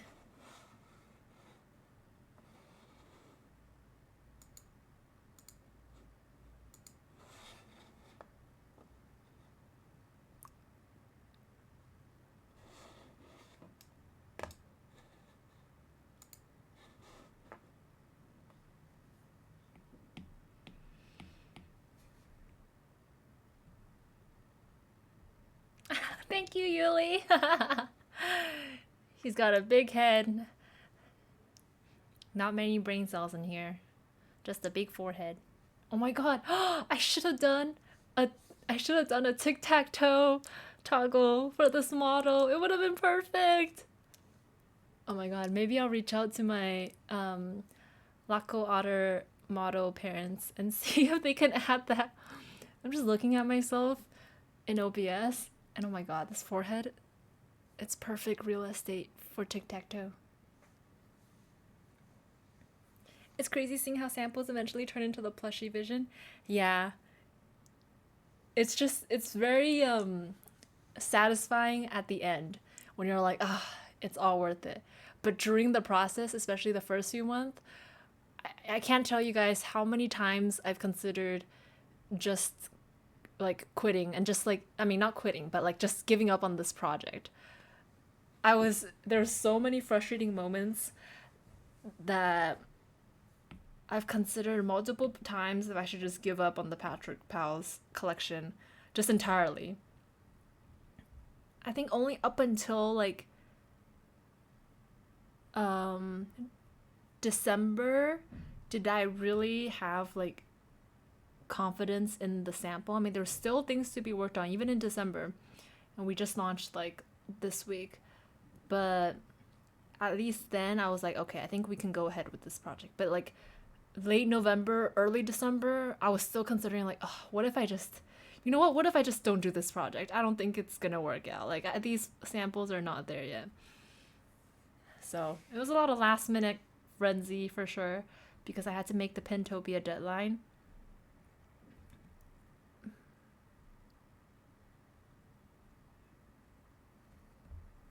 There's definitely some other projects that I've done where midway through I've also considered giving up just because the samples look so horrid. I think it would be fun one day to do a stream where I collect all of my like pre-final sample photos and show you guys like how bad some of these look because I've had previous bags and previous apparel that looked so bad before we finalized them to be the ones that you see in my shop now. The only sad thing is because I talked to my manufacturers on WeChat has this thing where if the photo is from too long ago, it's like no longer like saved in the cache or like the data or whatever. So it's either like a really blurry small photo just from the preview or I can't download that image anymore, which is a shame because there was some really disturbing sample photos in my WeChat history that I don't think I had the chance to download in the past. But it'll be fun to do a stream where I go over all of those and share my nightmare fuel with you guys. So I'm not the only one who has to see it.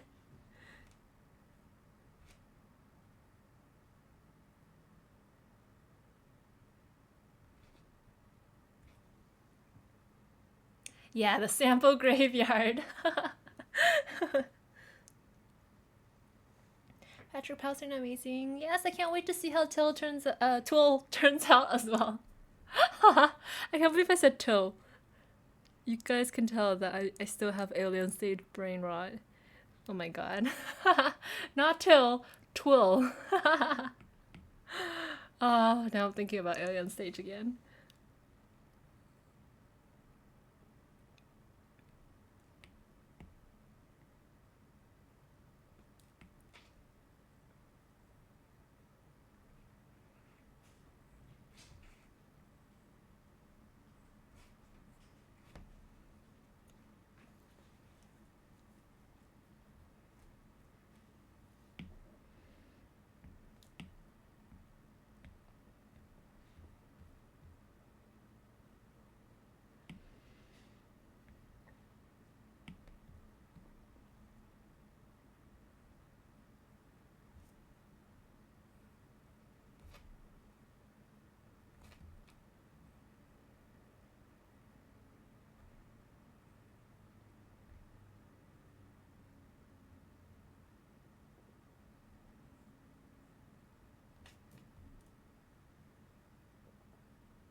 Hi, Reese Muffin.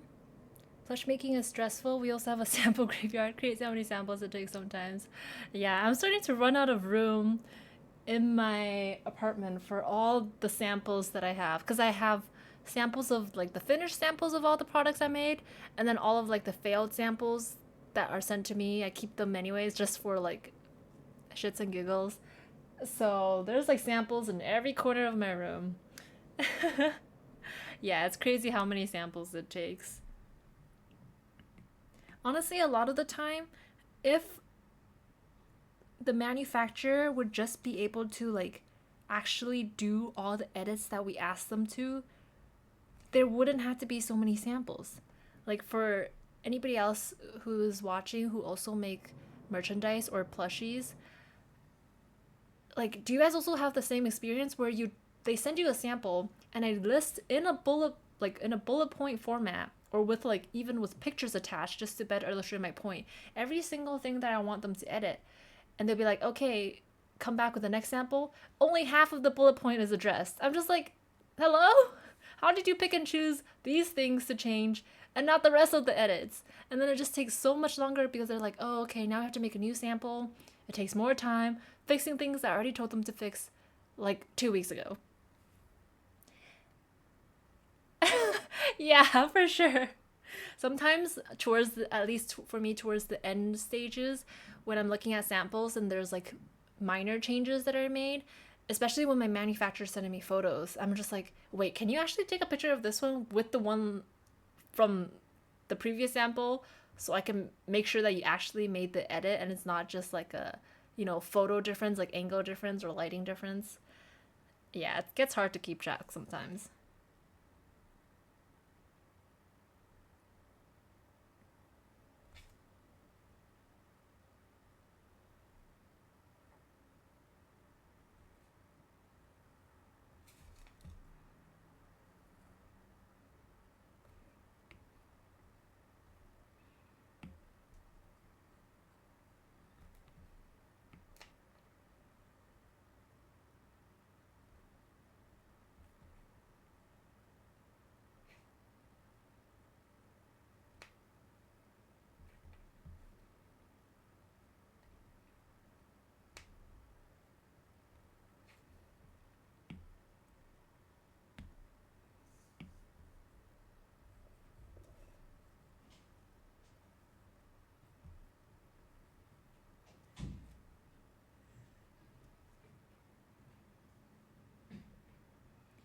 Yes, I've had to learn to be very direct and only address a few things at a time. Yeah, I definitely feel like sometimes if I point out too many things, like, or the conversation moves on to figuring out the details about one specific edit, then the other edits or changes that I pointed out earlier in the conversation gets forgotten. The worst part is when, like, they come back with a new sample and I ask them, hey, why wasn't, like, let's say, why wasn't the ears changed? And they're like, did you ever mention to me that you wanted the ears changed? And I'm like, let me pull up the literal chat receipts that we have.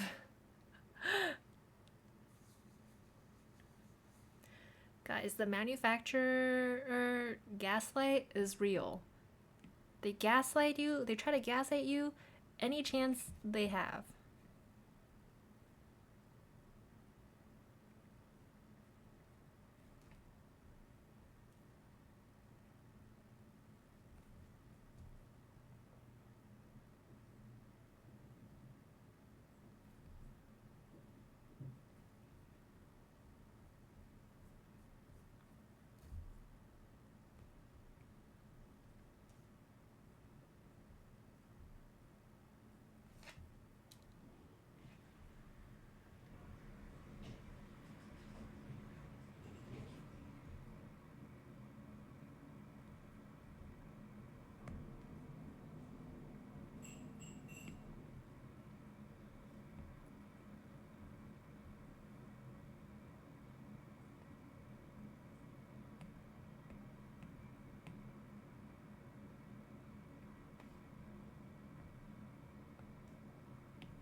We just sent a bunch of requests right before our manufacturer left for Chinese New Year. I'm nervous they will forget everything when they come back. Yeah, the timing. That's why there is a lot of things that I wanted to send to like various manufacturers this week, but I was like, you know what? I'm just gonna wait until after they come back, because I feel like if I tell them now, I mean they're already busy with getting out like last minute pre-break stock to like their other clients or whatever, and they're like getting ready to go on break. So I'm just gonna wait until they're back from the break, they're settled, and then I'll do all my edits and stuff. So nothing gets forgotten.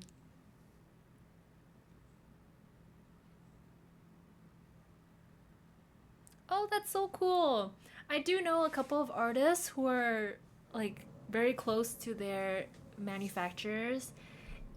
Um, I know of one particular artist who actually recently went to China, um, and her manufacturer actually took her around the city and showed her the city. That's really cool.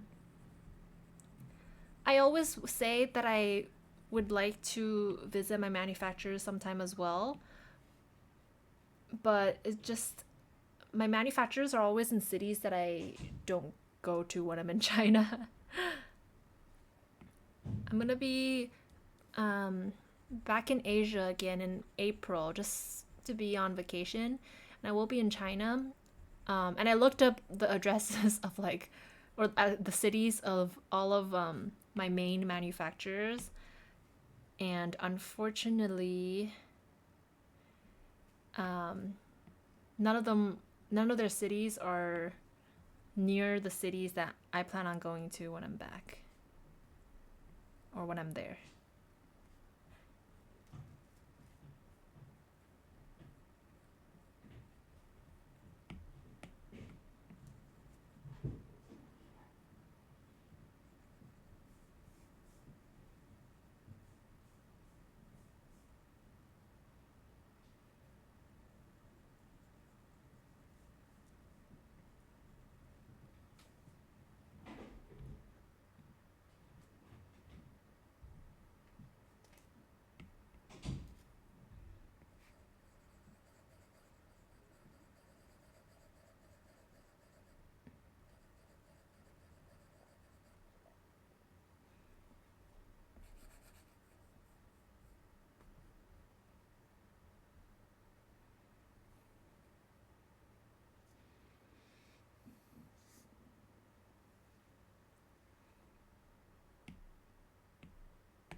You've been offered to go to China to visit them.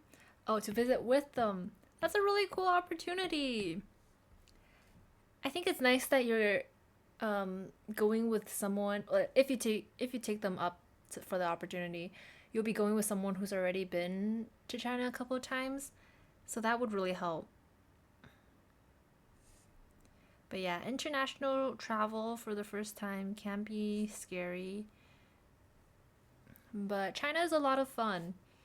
I hope you get to go someday.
You're making it really hard to choose just one plush from your design if unless you also. Thank you. I'm so glad people are liking the new pals as well.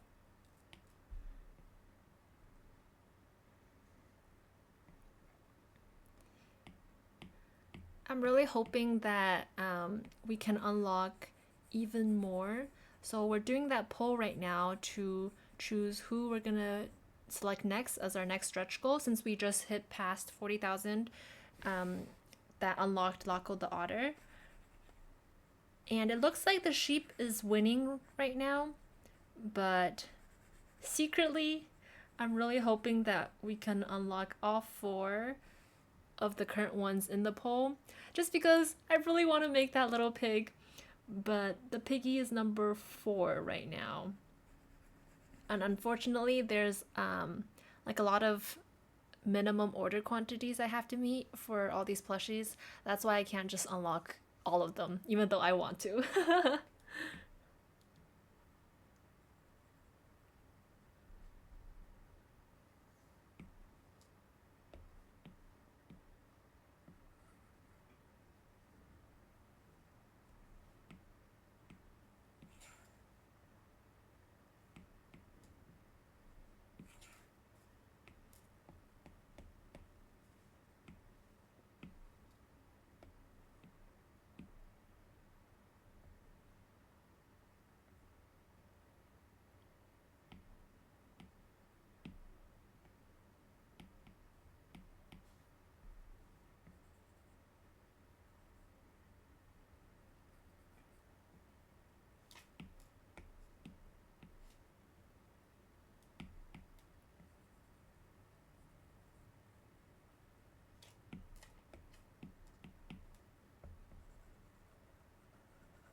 We're going on a trip to Greece this year, so I'll see how fair.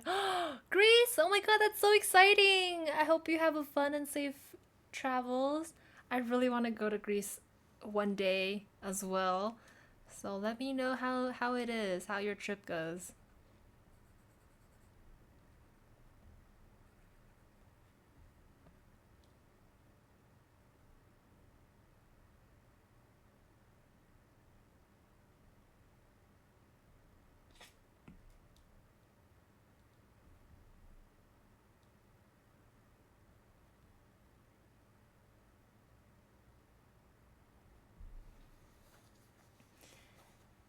It's so hard to choose. I pledged for 4 though. I'm tempted to get a 5th second Laco.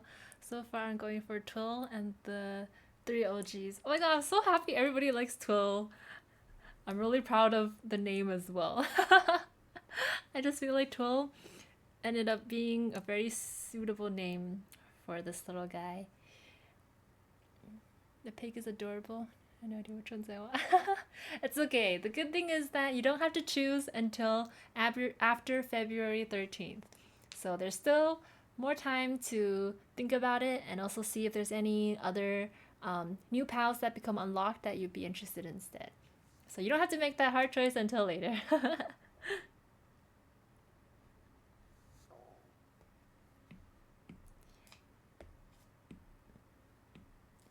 And I believe during the survey process, after the campaign ends, there's still an opportunity to add on additional plushies to your campaign when you fill out that survey at the end.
Thank you. For I haven't thought of all the names yet for the new potential pals that we have, the sheep, red panda, raccoon, but I have actually already thought of a name for the pig. The name that I was gonna choose if the pig gets unlocked is Paisley. Am I pronouncing that right? Paisley, like the pattern.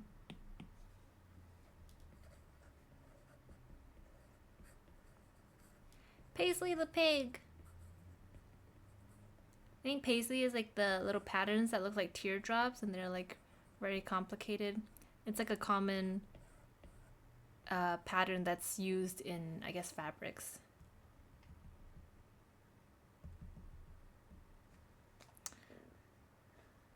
So fingers crossed.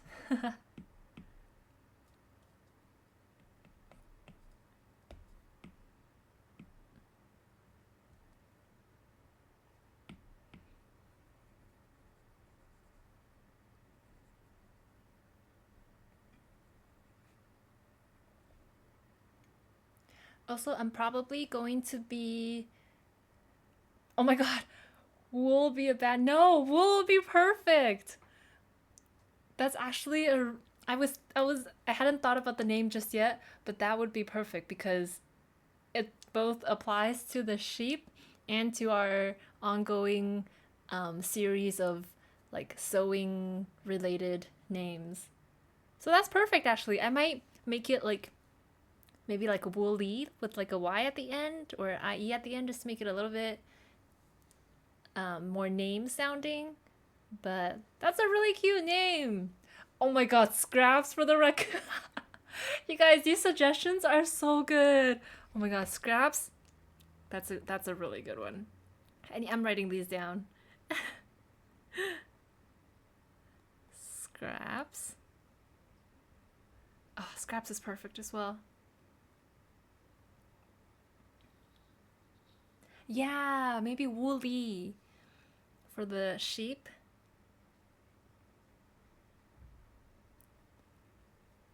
I know. Okay, so another name that I've been like kind of holding on to is Ruffle or Ruffles.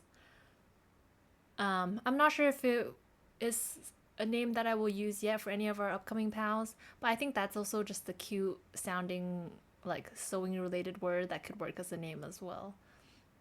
But yes, oh my god, scraps for a raccoon. That's genius. That's perfect.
Also, I got distracted earlier, but I was saying that I'll probably be ending the stream soon. Just because for some reason, well, one, I wanted to get dinner, but also the phone that I'm using for tracking my Laco motto is almost out of battery, and for some reason the charging port stopped working like 2 hours ago, right when I started stream.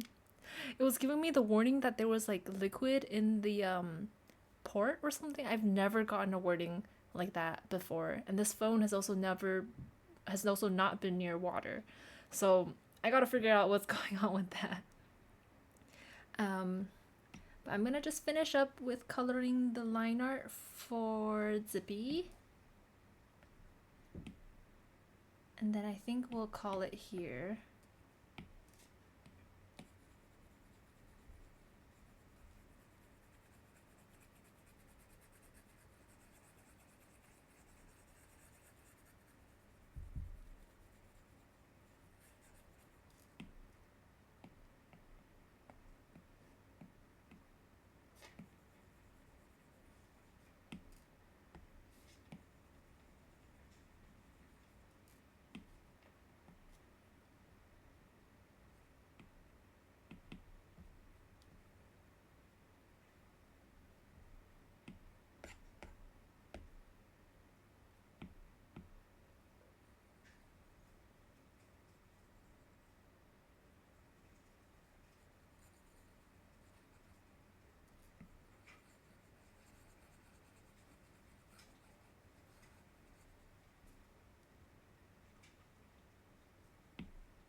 I got that warning a few months ago when there's absolutely no water.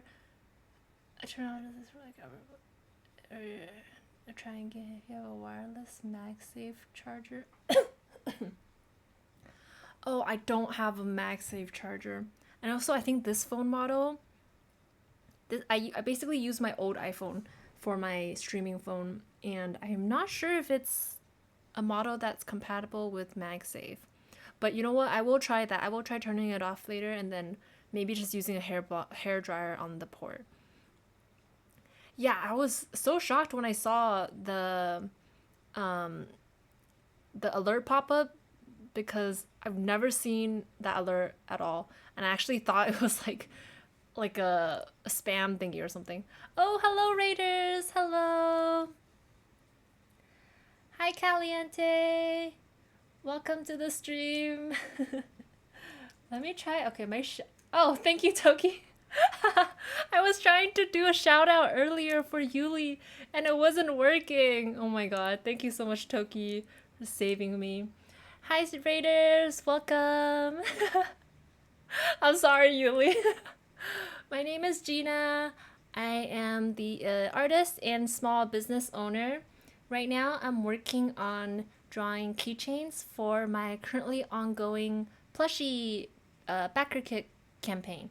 So if you see the top right corner where the images are scrolling, that's the new plushie collection that I just released 2 days ago, and they're available for pre-order in the pinned. There's a link in the pinned post.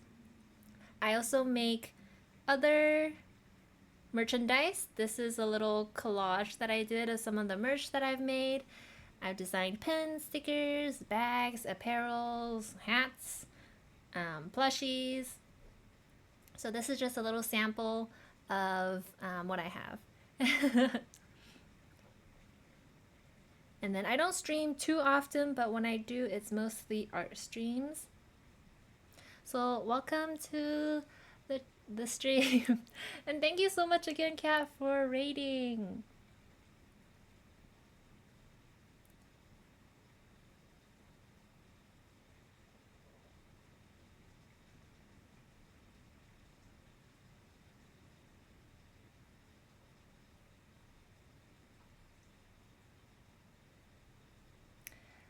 I have the lactose shirt and the Yappy Cat shirt and the bunny hat. Oh, thank you so much for supporting my merch. I hope your stream was fun. I hope you had a good time as well. Feel free to raid and run, get some rest, get some water, get some food if you need to. Thank you again for the raid.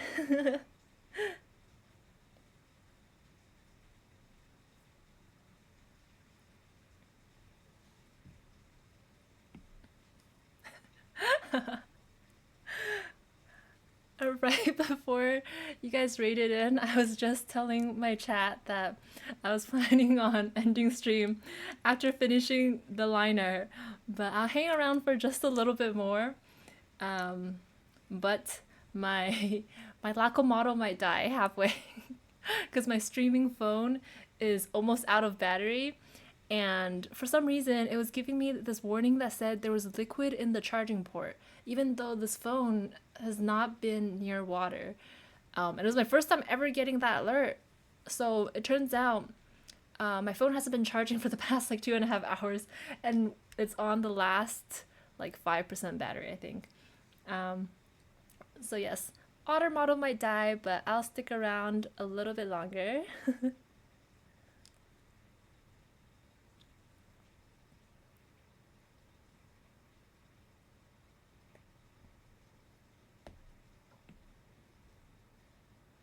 Okay, before I do the little charms, I'm just gonna fill in the colors for Twill the Wolf.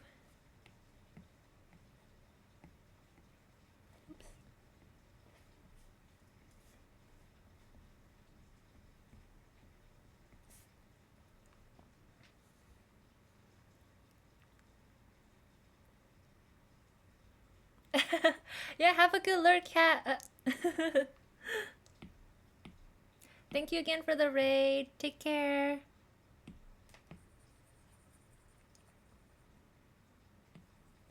I need to keep reminding myself to say Twill the Wolf and not Till. After making that one mistake, I keep wanting to say Till. No, it's Twill. Twill the Wolf. Also, thank you, Raiders, for the follow. Welcome.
Twill's motif is... Oh, you mean like the little patch?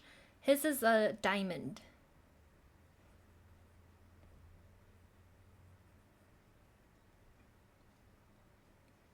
So both Twill and Zippy have a diamond, but their pattern is going to be different. Zippy's pattern is going to be this little like checkerboard pattern, and then Twill's is going to be stripes. But if you're talking about this little charm down here, I know it looks very it looks a little ambiguous, but this is like a pin cushion.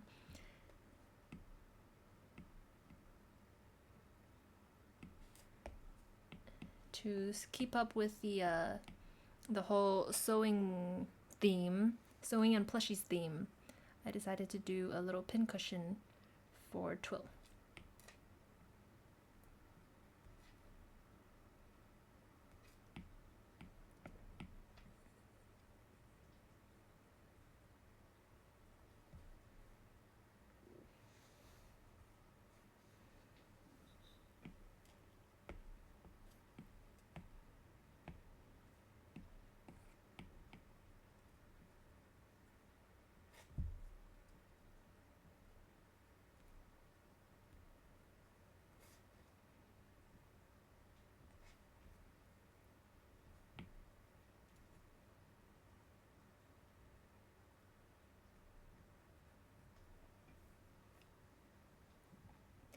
Do you have any ideas of what you're gonna do for Twill's iron on patch? So I do have some ideas just for all three of them actually. I haven't really decided which ideas to do for which POW just yet. But basically, when I do the patches, it's gonna be based off of the enamel pin design. So the enamel pin design will come first, and then I usually like, or at least that's what I did for the original three. I will reformat it for it to be a patch. Um, so far, the ideas that I have for new pins is something to do with like a claw machine, since plushies are often found in claw machines. Um, Another idea would be to have one of the POWs in like a laundry basket. At first, I was thinking of maybe laundry machine, but I don't really like making pins that are too too boxy. Like when I have to do designs with like machines, like washing machines, ends up looking too boxy because of all the straight lines and shapes, and it just doesn't make as fun of a silhouette for an enamel pin. So I might just do like a laundry basket kind of idea. Um, Also maybe a Tamagotchi, um, having the one of the pals in a gift box, like a gift, or maybe like in a toy chest. Um, Another idea was to have a pin designed where it looks like one of the plushies looks like it's in a box, kind of like when you go to a toy shop and you see those like like those Barbie doll figurines that's in a little box. Um, I'm a little bit hesitant on that for the same reason because it would just end up being like a square pin because of the box shape. But I think it'd be really fun to like design the packaging of the box, maybe a little accessory as if it was like a little toy. Um, and then these ideas I'm not too sold on, but also potentially like as a puppet, like having the little let me see if I can doodle it, like the little wooden cross thingy, like these thingies. Oh, it's not the right brush. Like having one of these cross, and as if they're like a little puppet. Maybe doing that kind of a concept. And then having them in a bouquet of flowers. I'm not too sure about this one. um, and then another idea was to have a plush be like in a shopping basket with like other groceries or like miscellaneous items in the basket.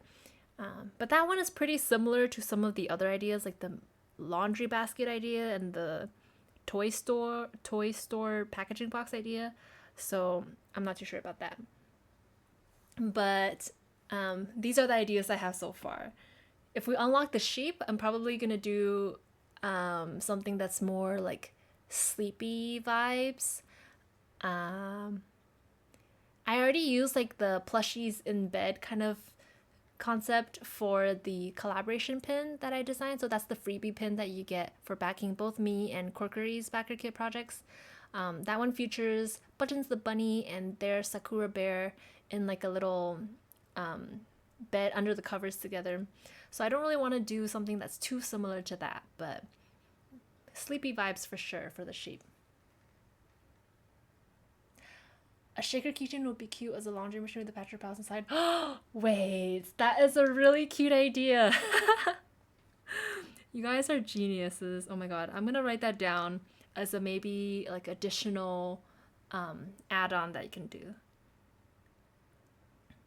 Laundry machine shaker.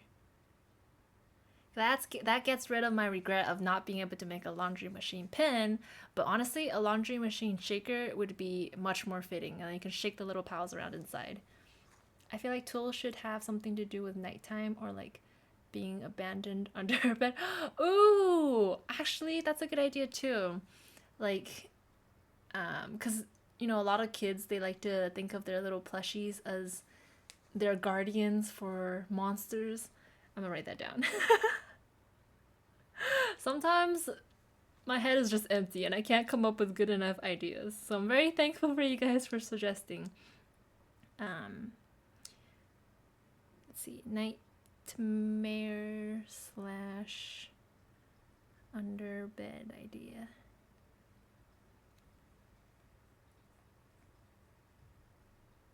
Sheep in a pillow fight. Yeah, pillow fight would be cute. Pillow fight idea for sheep. Okay, I'm writing all of these down. Also, hi Jenny, welcome to the chat. Yeah, there's so many fat lacos. This is the first time there's been so many lacos at the bottom. I love watching them walk around. They're big, chunky bodies. They're just so rotund, so round.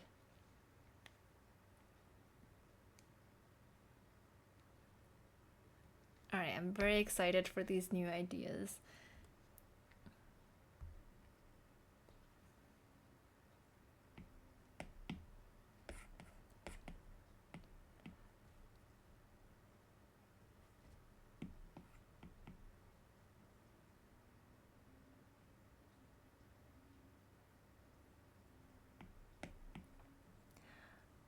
I originally thought I was gonna finish the keychains in like the first hour of stream, and then I would be able to do start working on the enamel pin designs after that.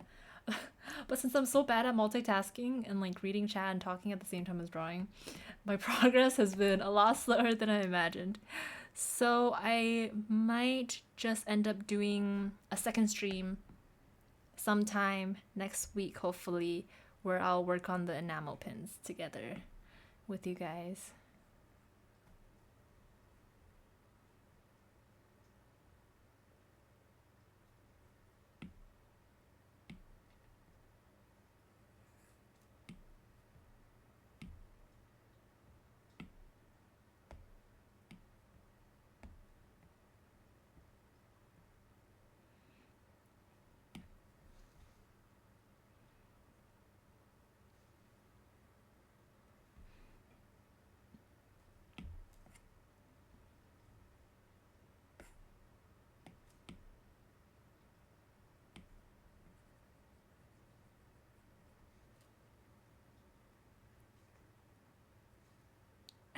It's so hard to talk about drawing for me. I need to like, yeah. I feel the exact same way. It's hard for me to like think about what I'm saying while also focused on looking at the my iPad, my Procreate, and like drawing at the same time. I didn't think I was gonna be someone who was not good at multitasking, but after starting streaming, I quickly was proven wrong.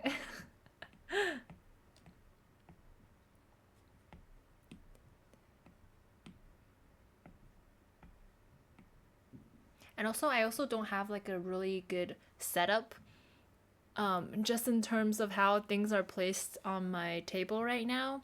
So I have to like turn my head completely to the side to look at chat. So that also is a bit annoying.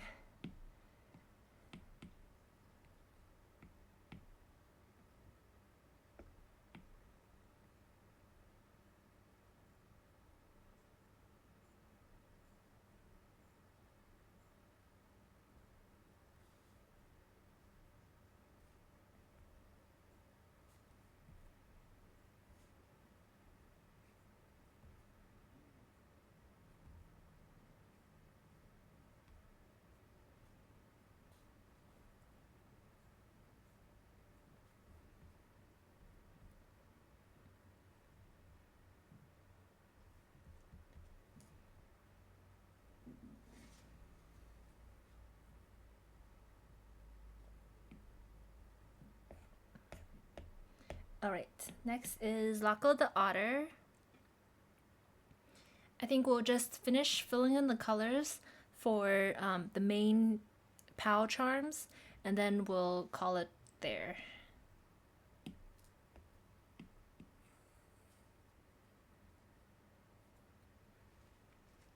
The easy thing about Laco is that I draw him so many times that I have his colors. Oh, it's kind of blocked by the Patrick Pals logo, but I have his like colors saved at the bottom already, so it's easy for me to just color pick his colors.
How long have you been drawing? Um, did you mean today or in general? I've been drawing since, I feel like a lot of artists will say this, but like since very, very young, like drawing was always a hobby. Um, but I didn't really. Oh yeah, you meant in general. Okay.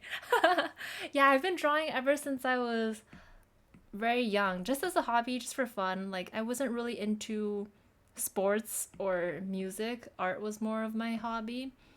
And then I remember getting my first pen tablet in um, when I was in, I think, middle school, 7th grade, and that was what started digital art for me.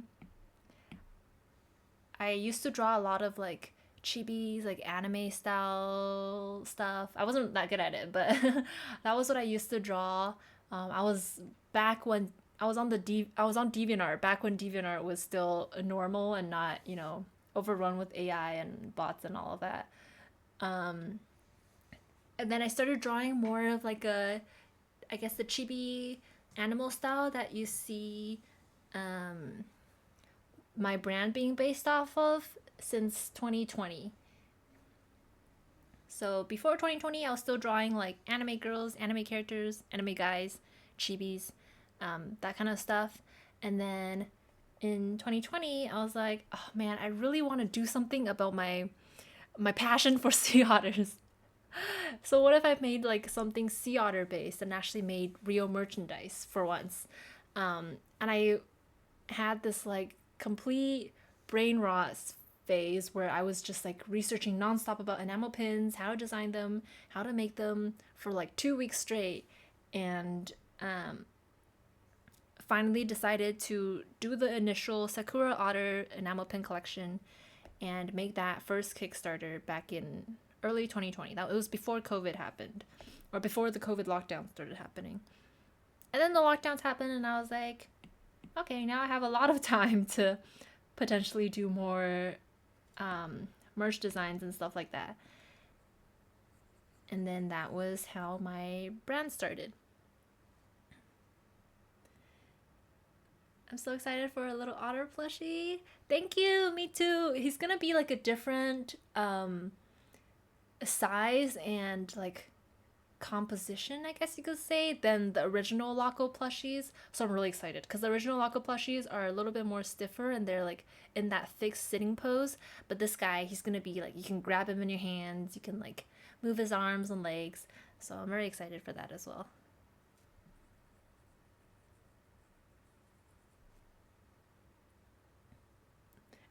Yeah, my DeviantArt is so cringe. Back when I was first doing digital art, for some reason, I can't even remember, but I was like drawing horses and only horses for a good like couple months or years, I think. I don't know why.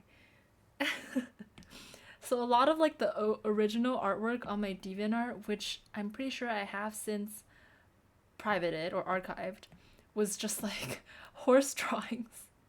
Really, really bad horse drawings.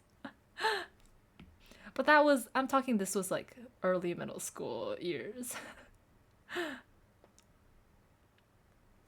But yeah, I had a horse girl. I was a horse girl for a while. You also drew only horses when you were a kid? I think it's just a phase that everybody goes through. I know of people, like other artists, who went through a cat phase because of that series. What was it called? Warrior, was it called Warrior Cats? Yeah, yeah, yeah. I know that the book series Warrior Cats was like a really big thing growing up, and there were artists who were really intense about drawing cats because of that series. Oh my god. Okay, it's not just me. Everybody had a horse era. This is hilarious.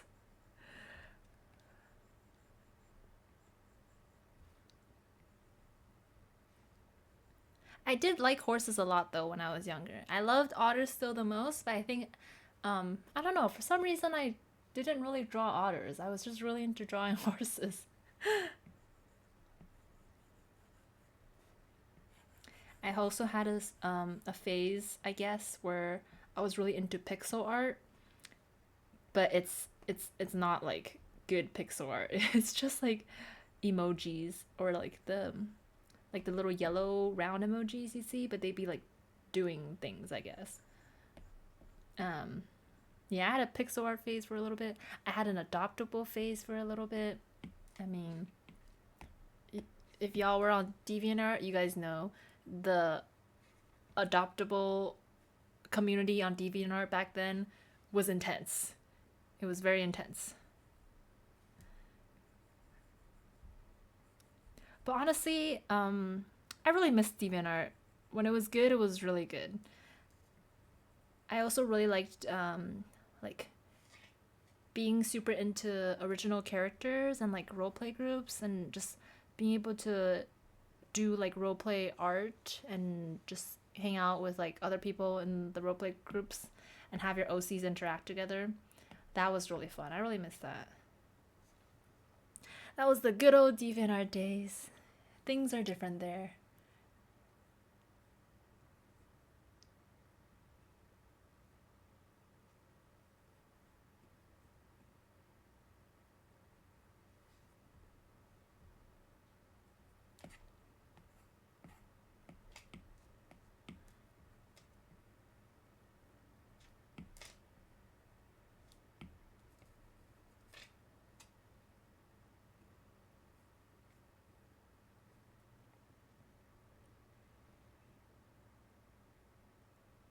Your sister Dragons and Beasties also had a horse era? Oh, giraffes. That's a really unique one. I definitely cannot draw a giraffe to save my life. That I know for sure. Is that, oh my god, is that Oni from Oni Keiko? Oh my god, thank you for subscribing. Hello, Oni. Welcome. My only digital art from middle to high school was trying my best to draw anime girls on MS Paint. Oh yeah. MS Paint, the OG art um art program.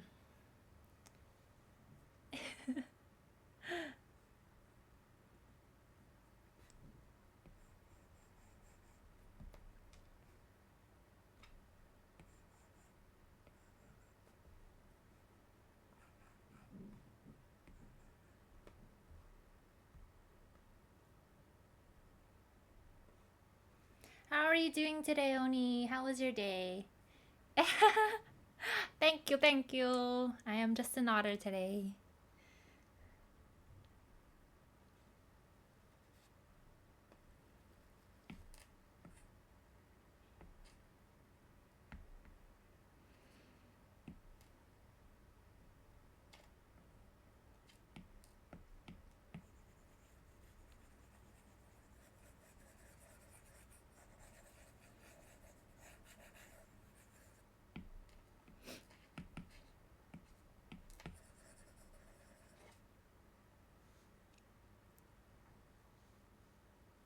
I'm glad it was good. I've been good too. I went out and did some errands today.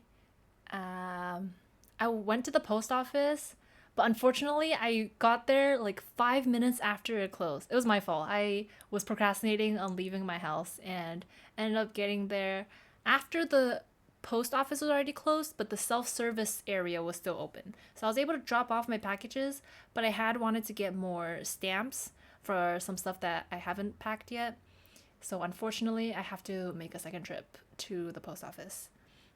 But thank you. Yeah, the campaign did really well for the first 48 hours, so I'm very excited. Designing some new add-ons for the project.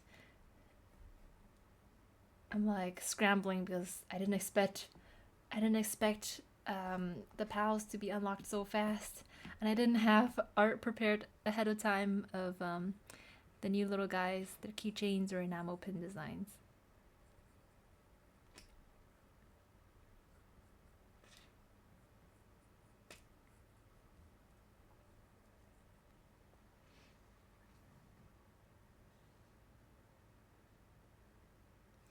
Yeah, I'm actually really surprised that my phone is still going on. Let me check the battery. Oh, oh my god. Okay, so it turns out that it's charging now. That's why I haven't disappeared. I was like, I must be at like 1% by now. Um, and I checked and I was like 32%. I was like, huh? I guess earlier, when it was giving me the last 10% warning, I unplugged my phone and I was like blowing on the port to see if it would help. And I plugged it back in, but when I plugged it in, I didn't hear the little ding sound that your phone makes when it's like successfully charging. So I just thought that it was gonna die in like the next 10 minutes. But I guess it's been charging for the past 30 minutes. Yeah, Oni, oh my god, I got this alert right as I was starting stream for my streaming phone that there was like liquid in the charging port and it wouldn't charge. So even though I had full battery, it was like it went down all the way to 10%. I never gotten that alert before. And this phone has also not been near water in the past like I don't know how long. So I was so confused. But I guess blowing on the port fixed it. So I'm still here. Yippee. Ah, you're right. Laco must have did that when I wasn't looking. He took the phone.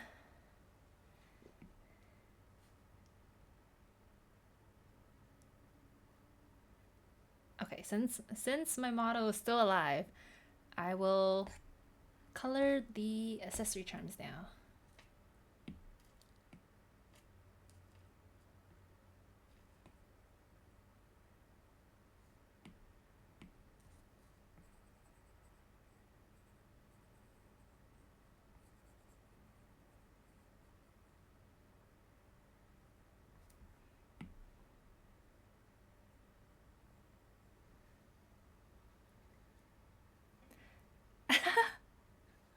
He probably did. He was like, I'm gonna go open this.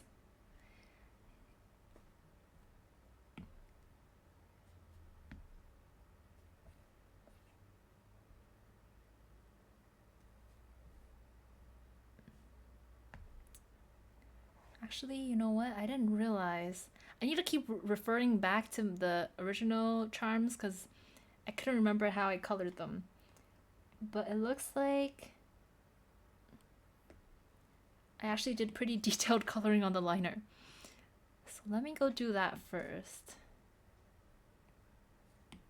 I thought I just filled it all with one color, but no, it turns out I did not.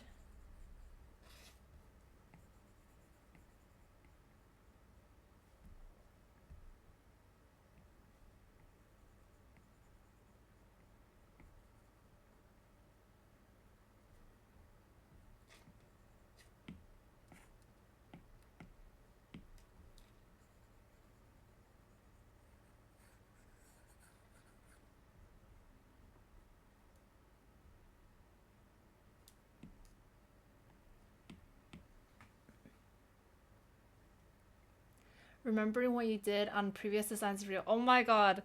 For real. The hardest part is like remembering the brush settings. I had to keep like comparing like drawing strokes next to the original keychain illustrations I did to figure out what brush size I used originally cuz I don't know. I honestly didn't even think about the possibility of unlocking new pals, so I didn't even take note when I was doing the original artwork. So I had to keep comparing to make sure that they were the same brush size, otherwise it would look wonky. I was just thinking to myself earlier too, I need to figure out a better system or like be better at keeping track of um, what brush settings I use for my artwork. 'Cause sometimes I have to like either expand the artwork or so I had to draw in like stuff on the side or I'm like doing a series and I need to do more art and and then I'm like, oh shoot, now it doesn't look the same. Or there would be times where I'd line a whole artwork and then I have to reline it because I realized it was at a brush size that was too big or too small compared to like something else that was in that series. That's the worst one that happens when you realize too late. Yeah, I'm gonna make pins of the new guys too. So I was going over some pin ideas with chat earlier. I haven't sketched anything just yet because I've been slow today um, with trying to talk and trying to draw at the same time. I'm not good at multitasking. So I think for this stream, I'm just gonna finish working on the keychains. But the next stream, I'm gonna start working on the enamel pins for Zippy, Twill, and Laco. So yeah, I do want to do all the add-ons, the patches, pins, and keychains for all the pals because I think plushies is just such a fun theme to work with. I actually have a lot more ideas that I want to draw, so I'm very excited to um, do more enamel pins. Sometimes with like collections, I feel like I need to make more designs if it's like a I don't know, for some of my previous pen Kickstarters, sometimes when the funding goes to a certain point, I'm like, oh shoot, I should make more designs to unlock. But then I don't actually have any ideas in mind, and I feel like I'm forcing myself to design something just to have it available. But I am actually very excited to make more plush inspired pins for our new pals.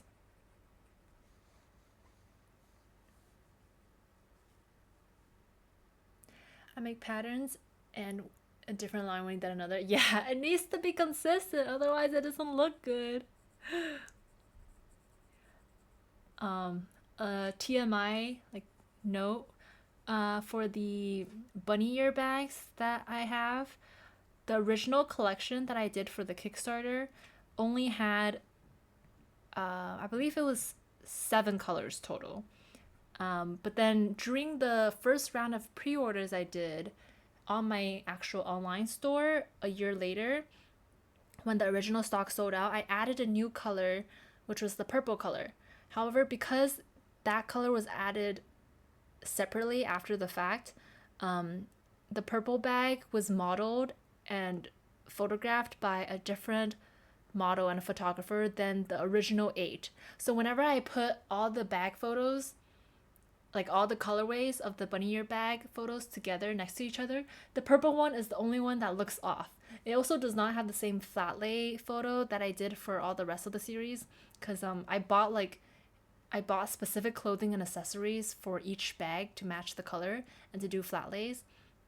But when I did the purple bag later on, I didn't have enough time. And I also was not in like the same like living area, so I couldn't replicate the exact same kind of flat lay. So now that purple bag always looks off when I put all those colors together, and it annoys me to no end.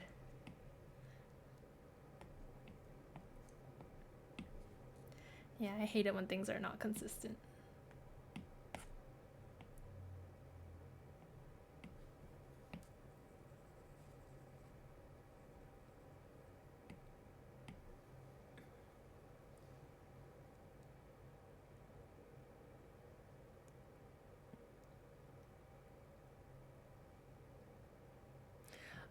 Oni, what are you talking about? Your designs are so good.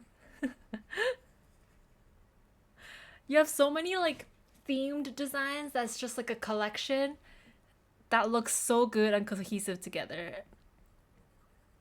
And there's never like a time where I saw your designs and was like, oh, she made this and this item because she wanted to do a whole collection and needed like extra items to know put in. Everything looks so cohesive when you design it. It looks so good.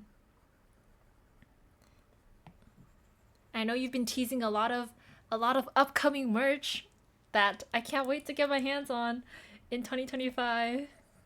I'm really excited.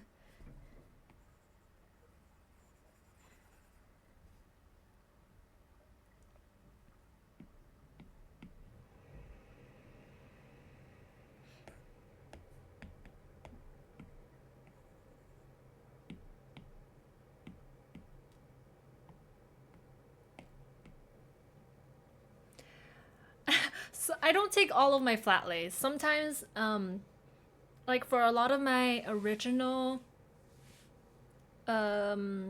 like pins and stuff from like 2 years ago. All the small stuff I was taking photos myself, but some of the more recent stuff, for example, like the plushies you see in that photo carousel that's going on in the top right corner, the plushie photos, um, the one that I've been mainly using for advertisement of the three of them sitting together, that one is actually outsourced. So I outsourced the photography for the Patrick Powell's plushies. And then for the Dangle Bag collection as well, all the flat lay photos were outsourced as well. I do really want to get back into doing my own photography. It just gets harder with bigger products because I don't have as much space to really set up a flat lay. But I have like a whole dedicated box of all the props that I've saved and collected over the years. Um, it's always really fun to see the outcomes of the photos, especially when like I have the perfect prop to fit like a pin or a keychain. But the whole process is just so tiring. It's especially after I moved apartments. I now live in this apartment that doesn't get any natural sunlight, and if you guys do photography, you guys know how important natural sunlight is to make the lighting look good. So without lighting, I have to use these like new box lights that I bought from Amazon. But it's just annoying because then I have to set up the box lights. It takes time, it takes space. Yeah, it just became really tedious to do all of my own photography.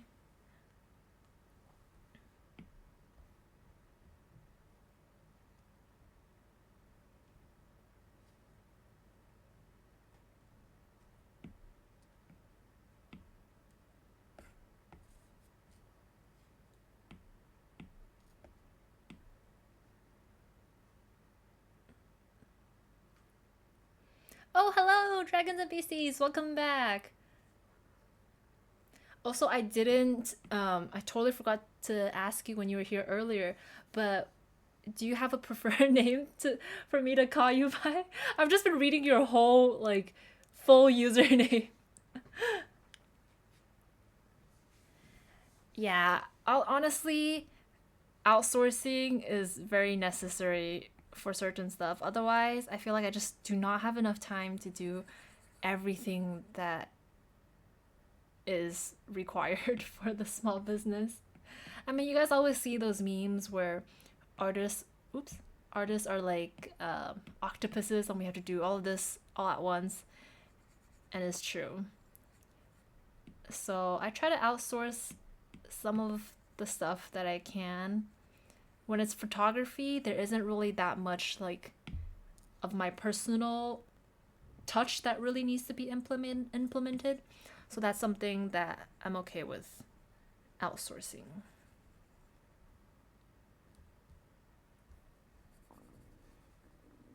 Oh my god.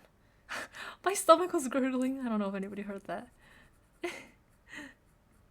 Okay, after I finish doing the line art for um, Tool and Laco, I will be heading off to get some food.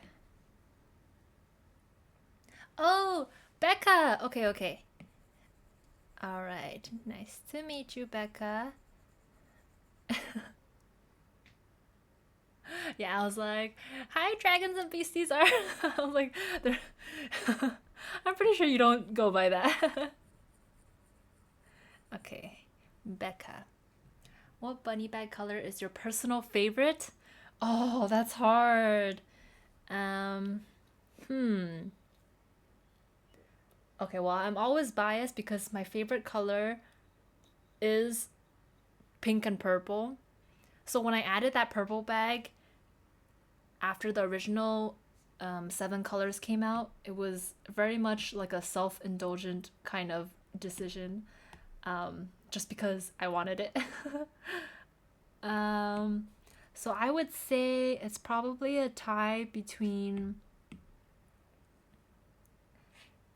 um, probably a tie between the pink and the purple bag. I also just really love the pastel colors. Um, and this is based purely on me looking at the bag. Because, like, if I were to rate it based on how easy it is to wear and match the bags, the answer might be a little different. But yeah, I think pink and purple are my personal favorites. Especially because pink is just the OG. It's just the classic colorway.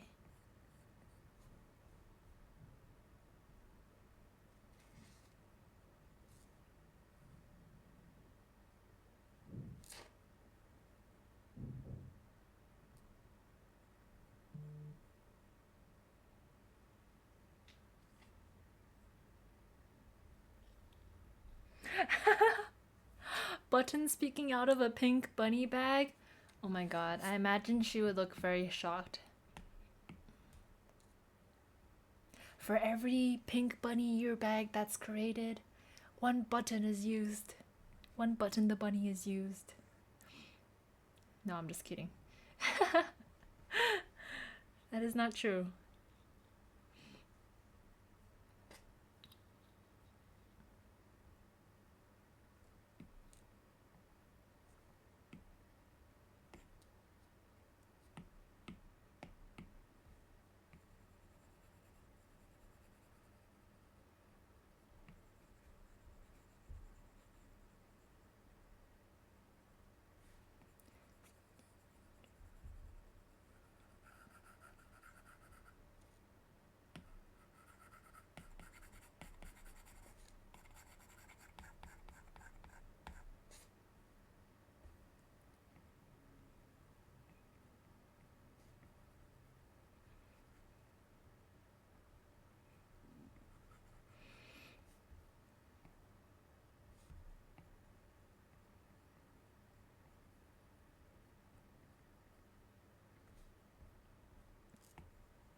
Oh my god, yes, Becca, we were talking earlier about, well, I was saying how I had a horse face when I was really young, like maybe middle school, where all I draw, this is before I drew like anything else. All I drew were just horses. Like very, very, very bad horses, but it was all I drew for a good period of time.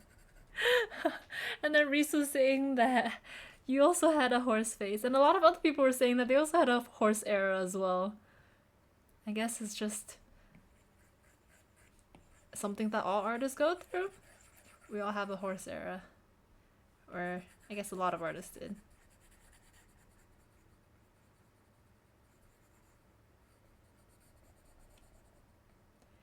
It's interesting because like horses aren't even. Oh my god, Oni, you had a horse era too.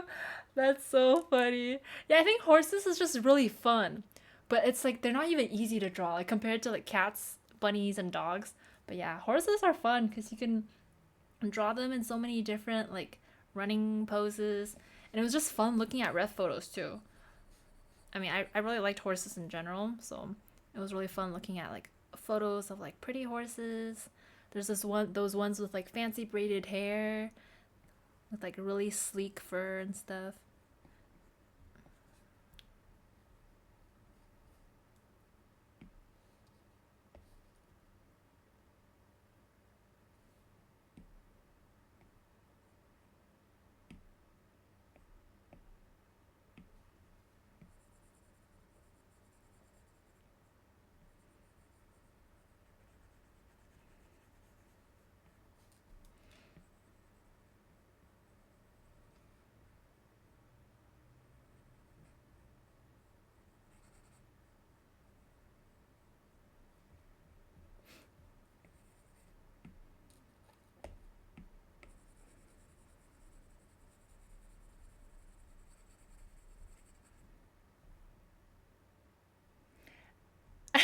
Yeah, the next Pintopia on Backer Kit, the next Pentopia project should just be horses only.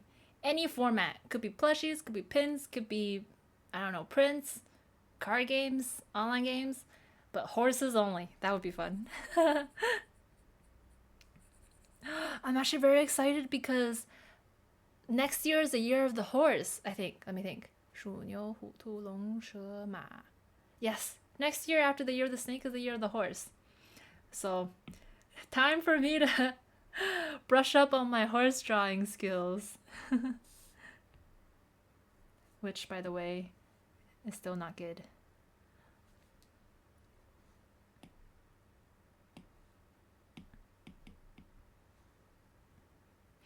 Horse Patchwork Pal, I would want to, but I wouldn't even know where to start. They're just so like anatomically different from like, you know, the rest of the animals.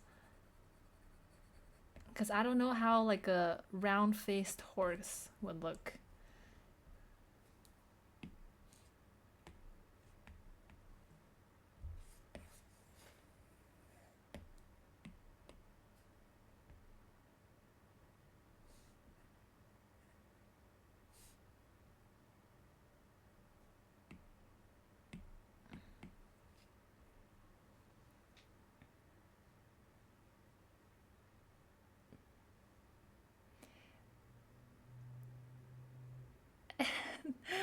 Becca drew on everything. Maybe the horse destiny can come to life. Yes. Actually, you're right. It would probably be similar to a cow. Oh, you know what I'm imagining in my head right now? It could work. Wait. Maybe I can. Hold on. Just for funsies, let's see how that would work out. Okay, I just finished the liner, so I was gonna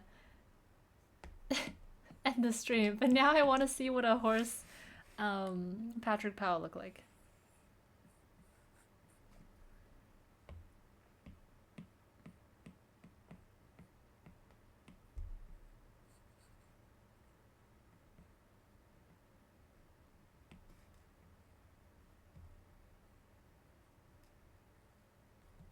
Wait, what am I doing?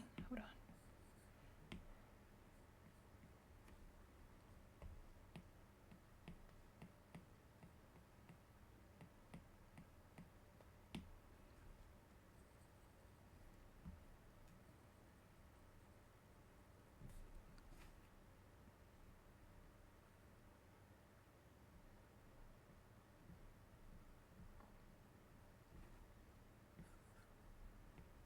I have a base for the Patrick Pals, but it's in one of my Procreate folders, and there's some stuff in there that I'm not sure if I can show on stream just yet, so I don't want to accidentally show anything I'm not supposed to. So I'm just gonna try to draw a new pal.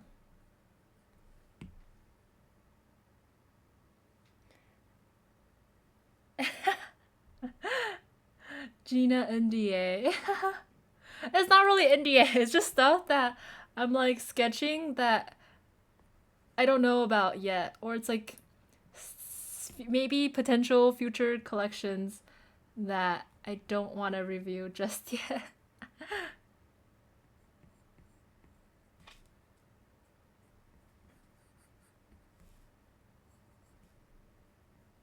Oh my god, this looks very scuffed, but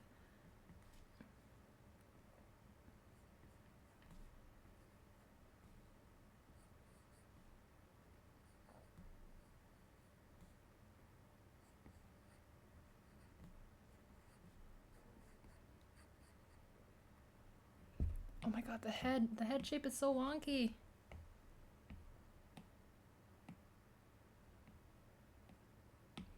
Okay, so if I were to do a cow, which is kind of helping me figure out what it's supposed to look like.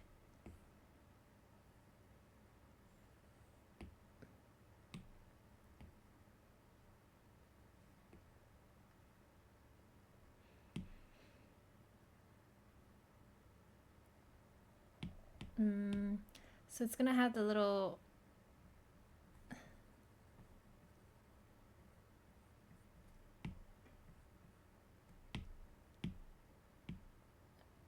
This is looking a little too little. The nostrils. It's giving very cow at the moment. Let me add some more. Okay, so the ears. Horses have the little triangle ears. Okay, hold up. Let me look up what a horse looks like.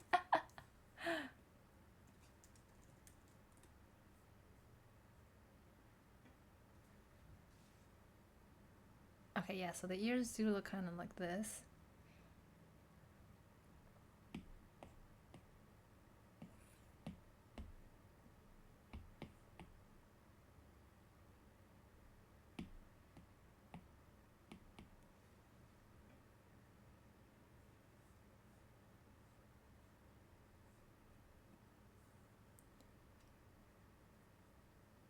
Oh, yeah, you're right. Ears need to be a little bit higher up.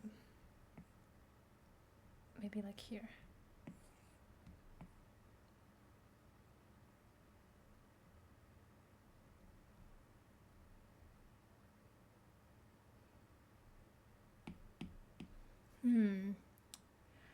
Horizontal nostrils. Let's see.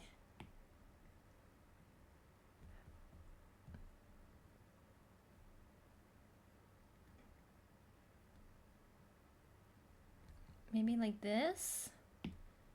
Oh, yeah, I gotta add the mane. That's the most important part. Oh, but the side of his face is looking so bare.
Apple eye patch. Oh my god, you're right. So I think he needs hair somewhere else. I have to add something else. Something is not looking quite right yet.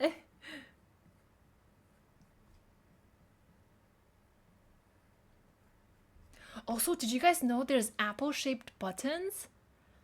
Like there's people who make custom buttons that are all these like fun shapes and colors and patterns. I recently saw one that's an apple shape and I was like, "Oh my god.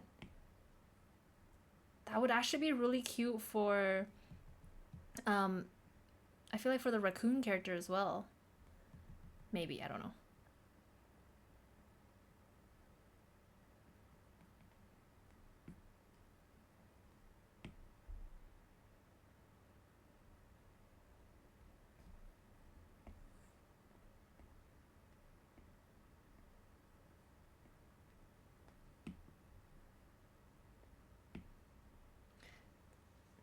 Do horses have belly buttons? I don't know. He's gonna get a belly button.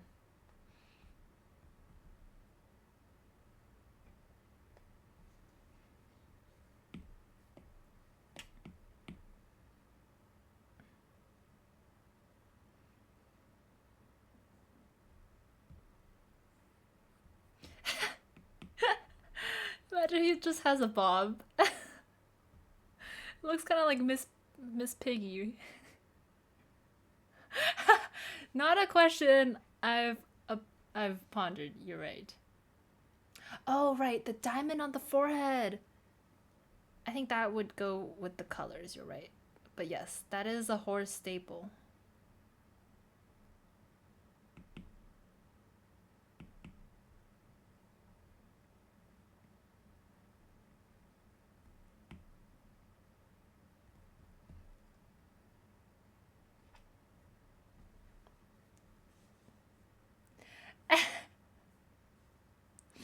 The Karen cut.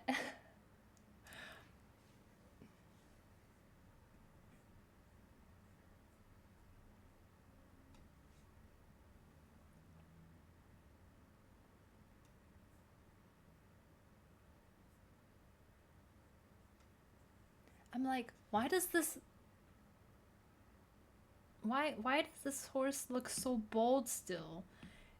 And I feel like it's because of the what if I had his mane come out and oh my god. Oh my god. I don't know how to do this mane. Hold on, let me see.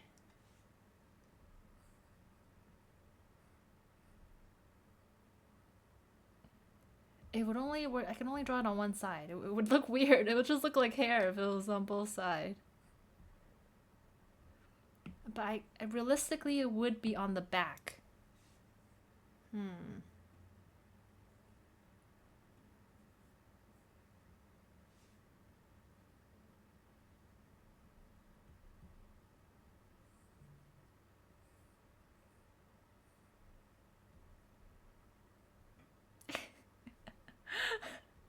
No matter how I draw the hair, the mane, it looks like human hair.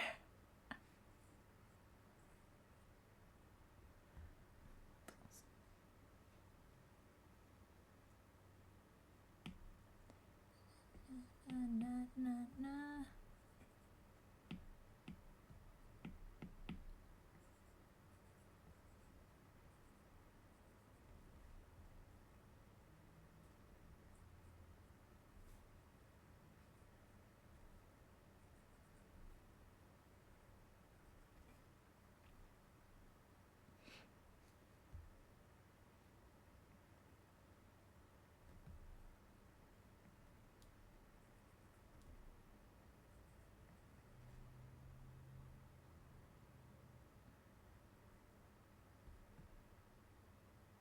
I guess the horse, the diamond itself, the forehead diamond, would be the pattern patch.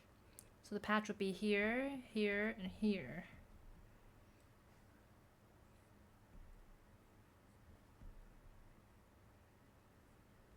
Maybe I can add another one here, like a little band-aid. Mm.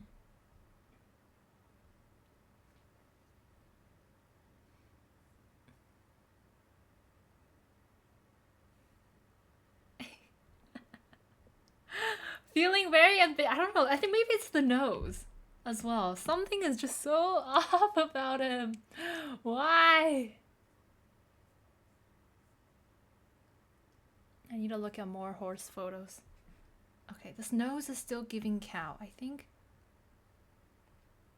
Oh, I think it's these. This is a little bit more horse-like, isn't it? I don't know. Maybe not. Ah!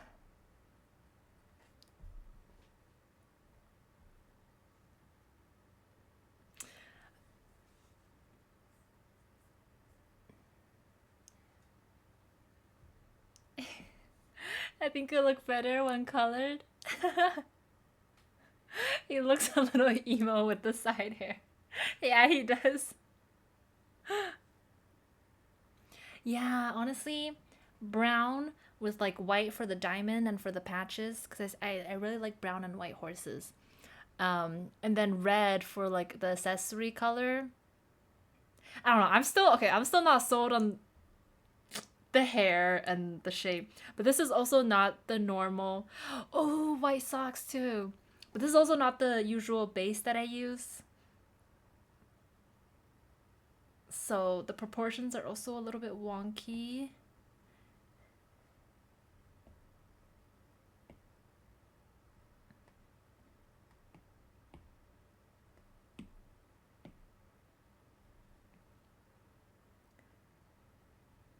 Yes, for all the horse girlies.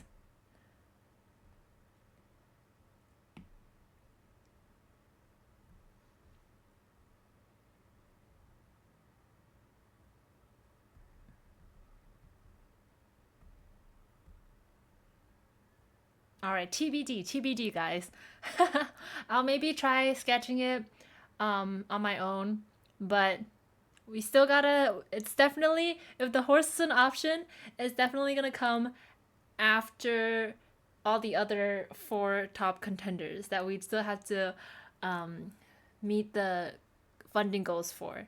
Um, so again, in my pinned comment, the Patrick Powell's plush collection is now available for pre-order on BackerKit. There's also an ongoing poll right now for to vote for which design to unlock next. Our top four contenders, we have the sheep, the pig, the red panda, and the raccoon. So the next goal will probably be 50K, and your vote will help me determine which order to list these pals for the next stretch goals. Hopefully, we reach enough funding by the end of the project to unlock everybody. But thank you guys so much for coming to the stream and for watching me work. We were able to finish most of the keychains. All we need is the little dango charms, which shouldn't take too long. So I'll probably finish that in my own time, and then I'll hopefully do another stream sometime this upcoming week, and then we can work on the enamel pin designs together for Zippy, Twill, and Laco. Alright. Thank you, Becca, for coming. I'm gonna put a little. Let me put a message so we can raid into somebody else. Let's see. Ooh. Okay, my friend Klein, it's her birthday today and she's doing a birthday stream. So let's raid into her, and our raid message could be Happy Klein Day with, let's see.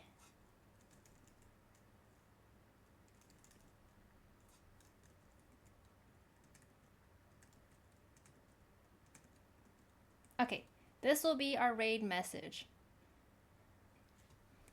Happy Klein Day! Alright. Let me see if I can remember how to raid. Give me 1 second. Hi, Starboard Misty! Anything I want to say about receiving a pink bunny bag recently, and I want to say I really love it and I love your work. Thank you so much. Thank you so much for supporting my small business and for stopping by the stream today. Okay, I found the raid option.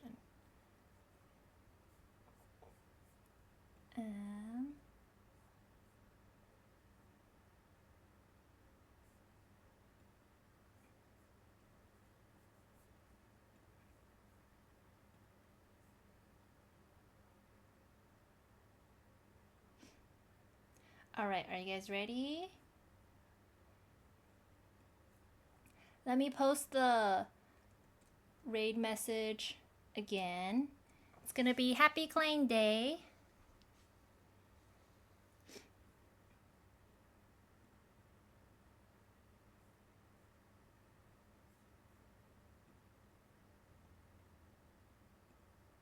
Alright. Thank you guys so much again for coming to the stream today. And thank you guys so much for all the suggestions, both of the names and pin designs. I'm feeling very inspired. It's always helpful to have the community's input because there's only so much I could think of on my own, and sometimes my brain cells are very dead. So thank you guys again, and we're gonna raid over to Klein. Make sure to wish her happy birthday. Thank you guys.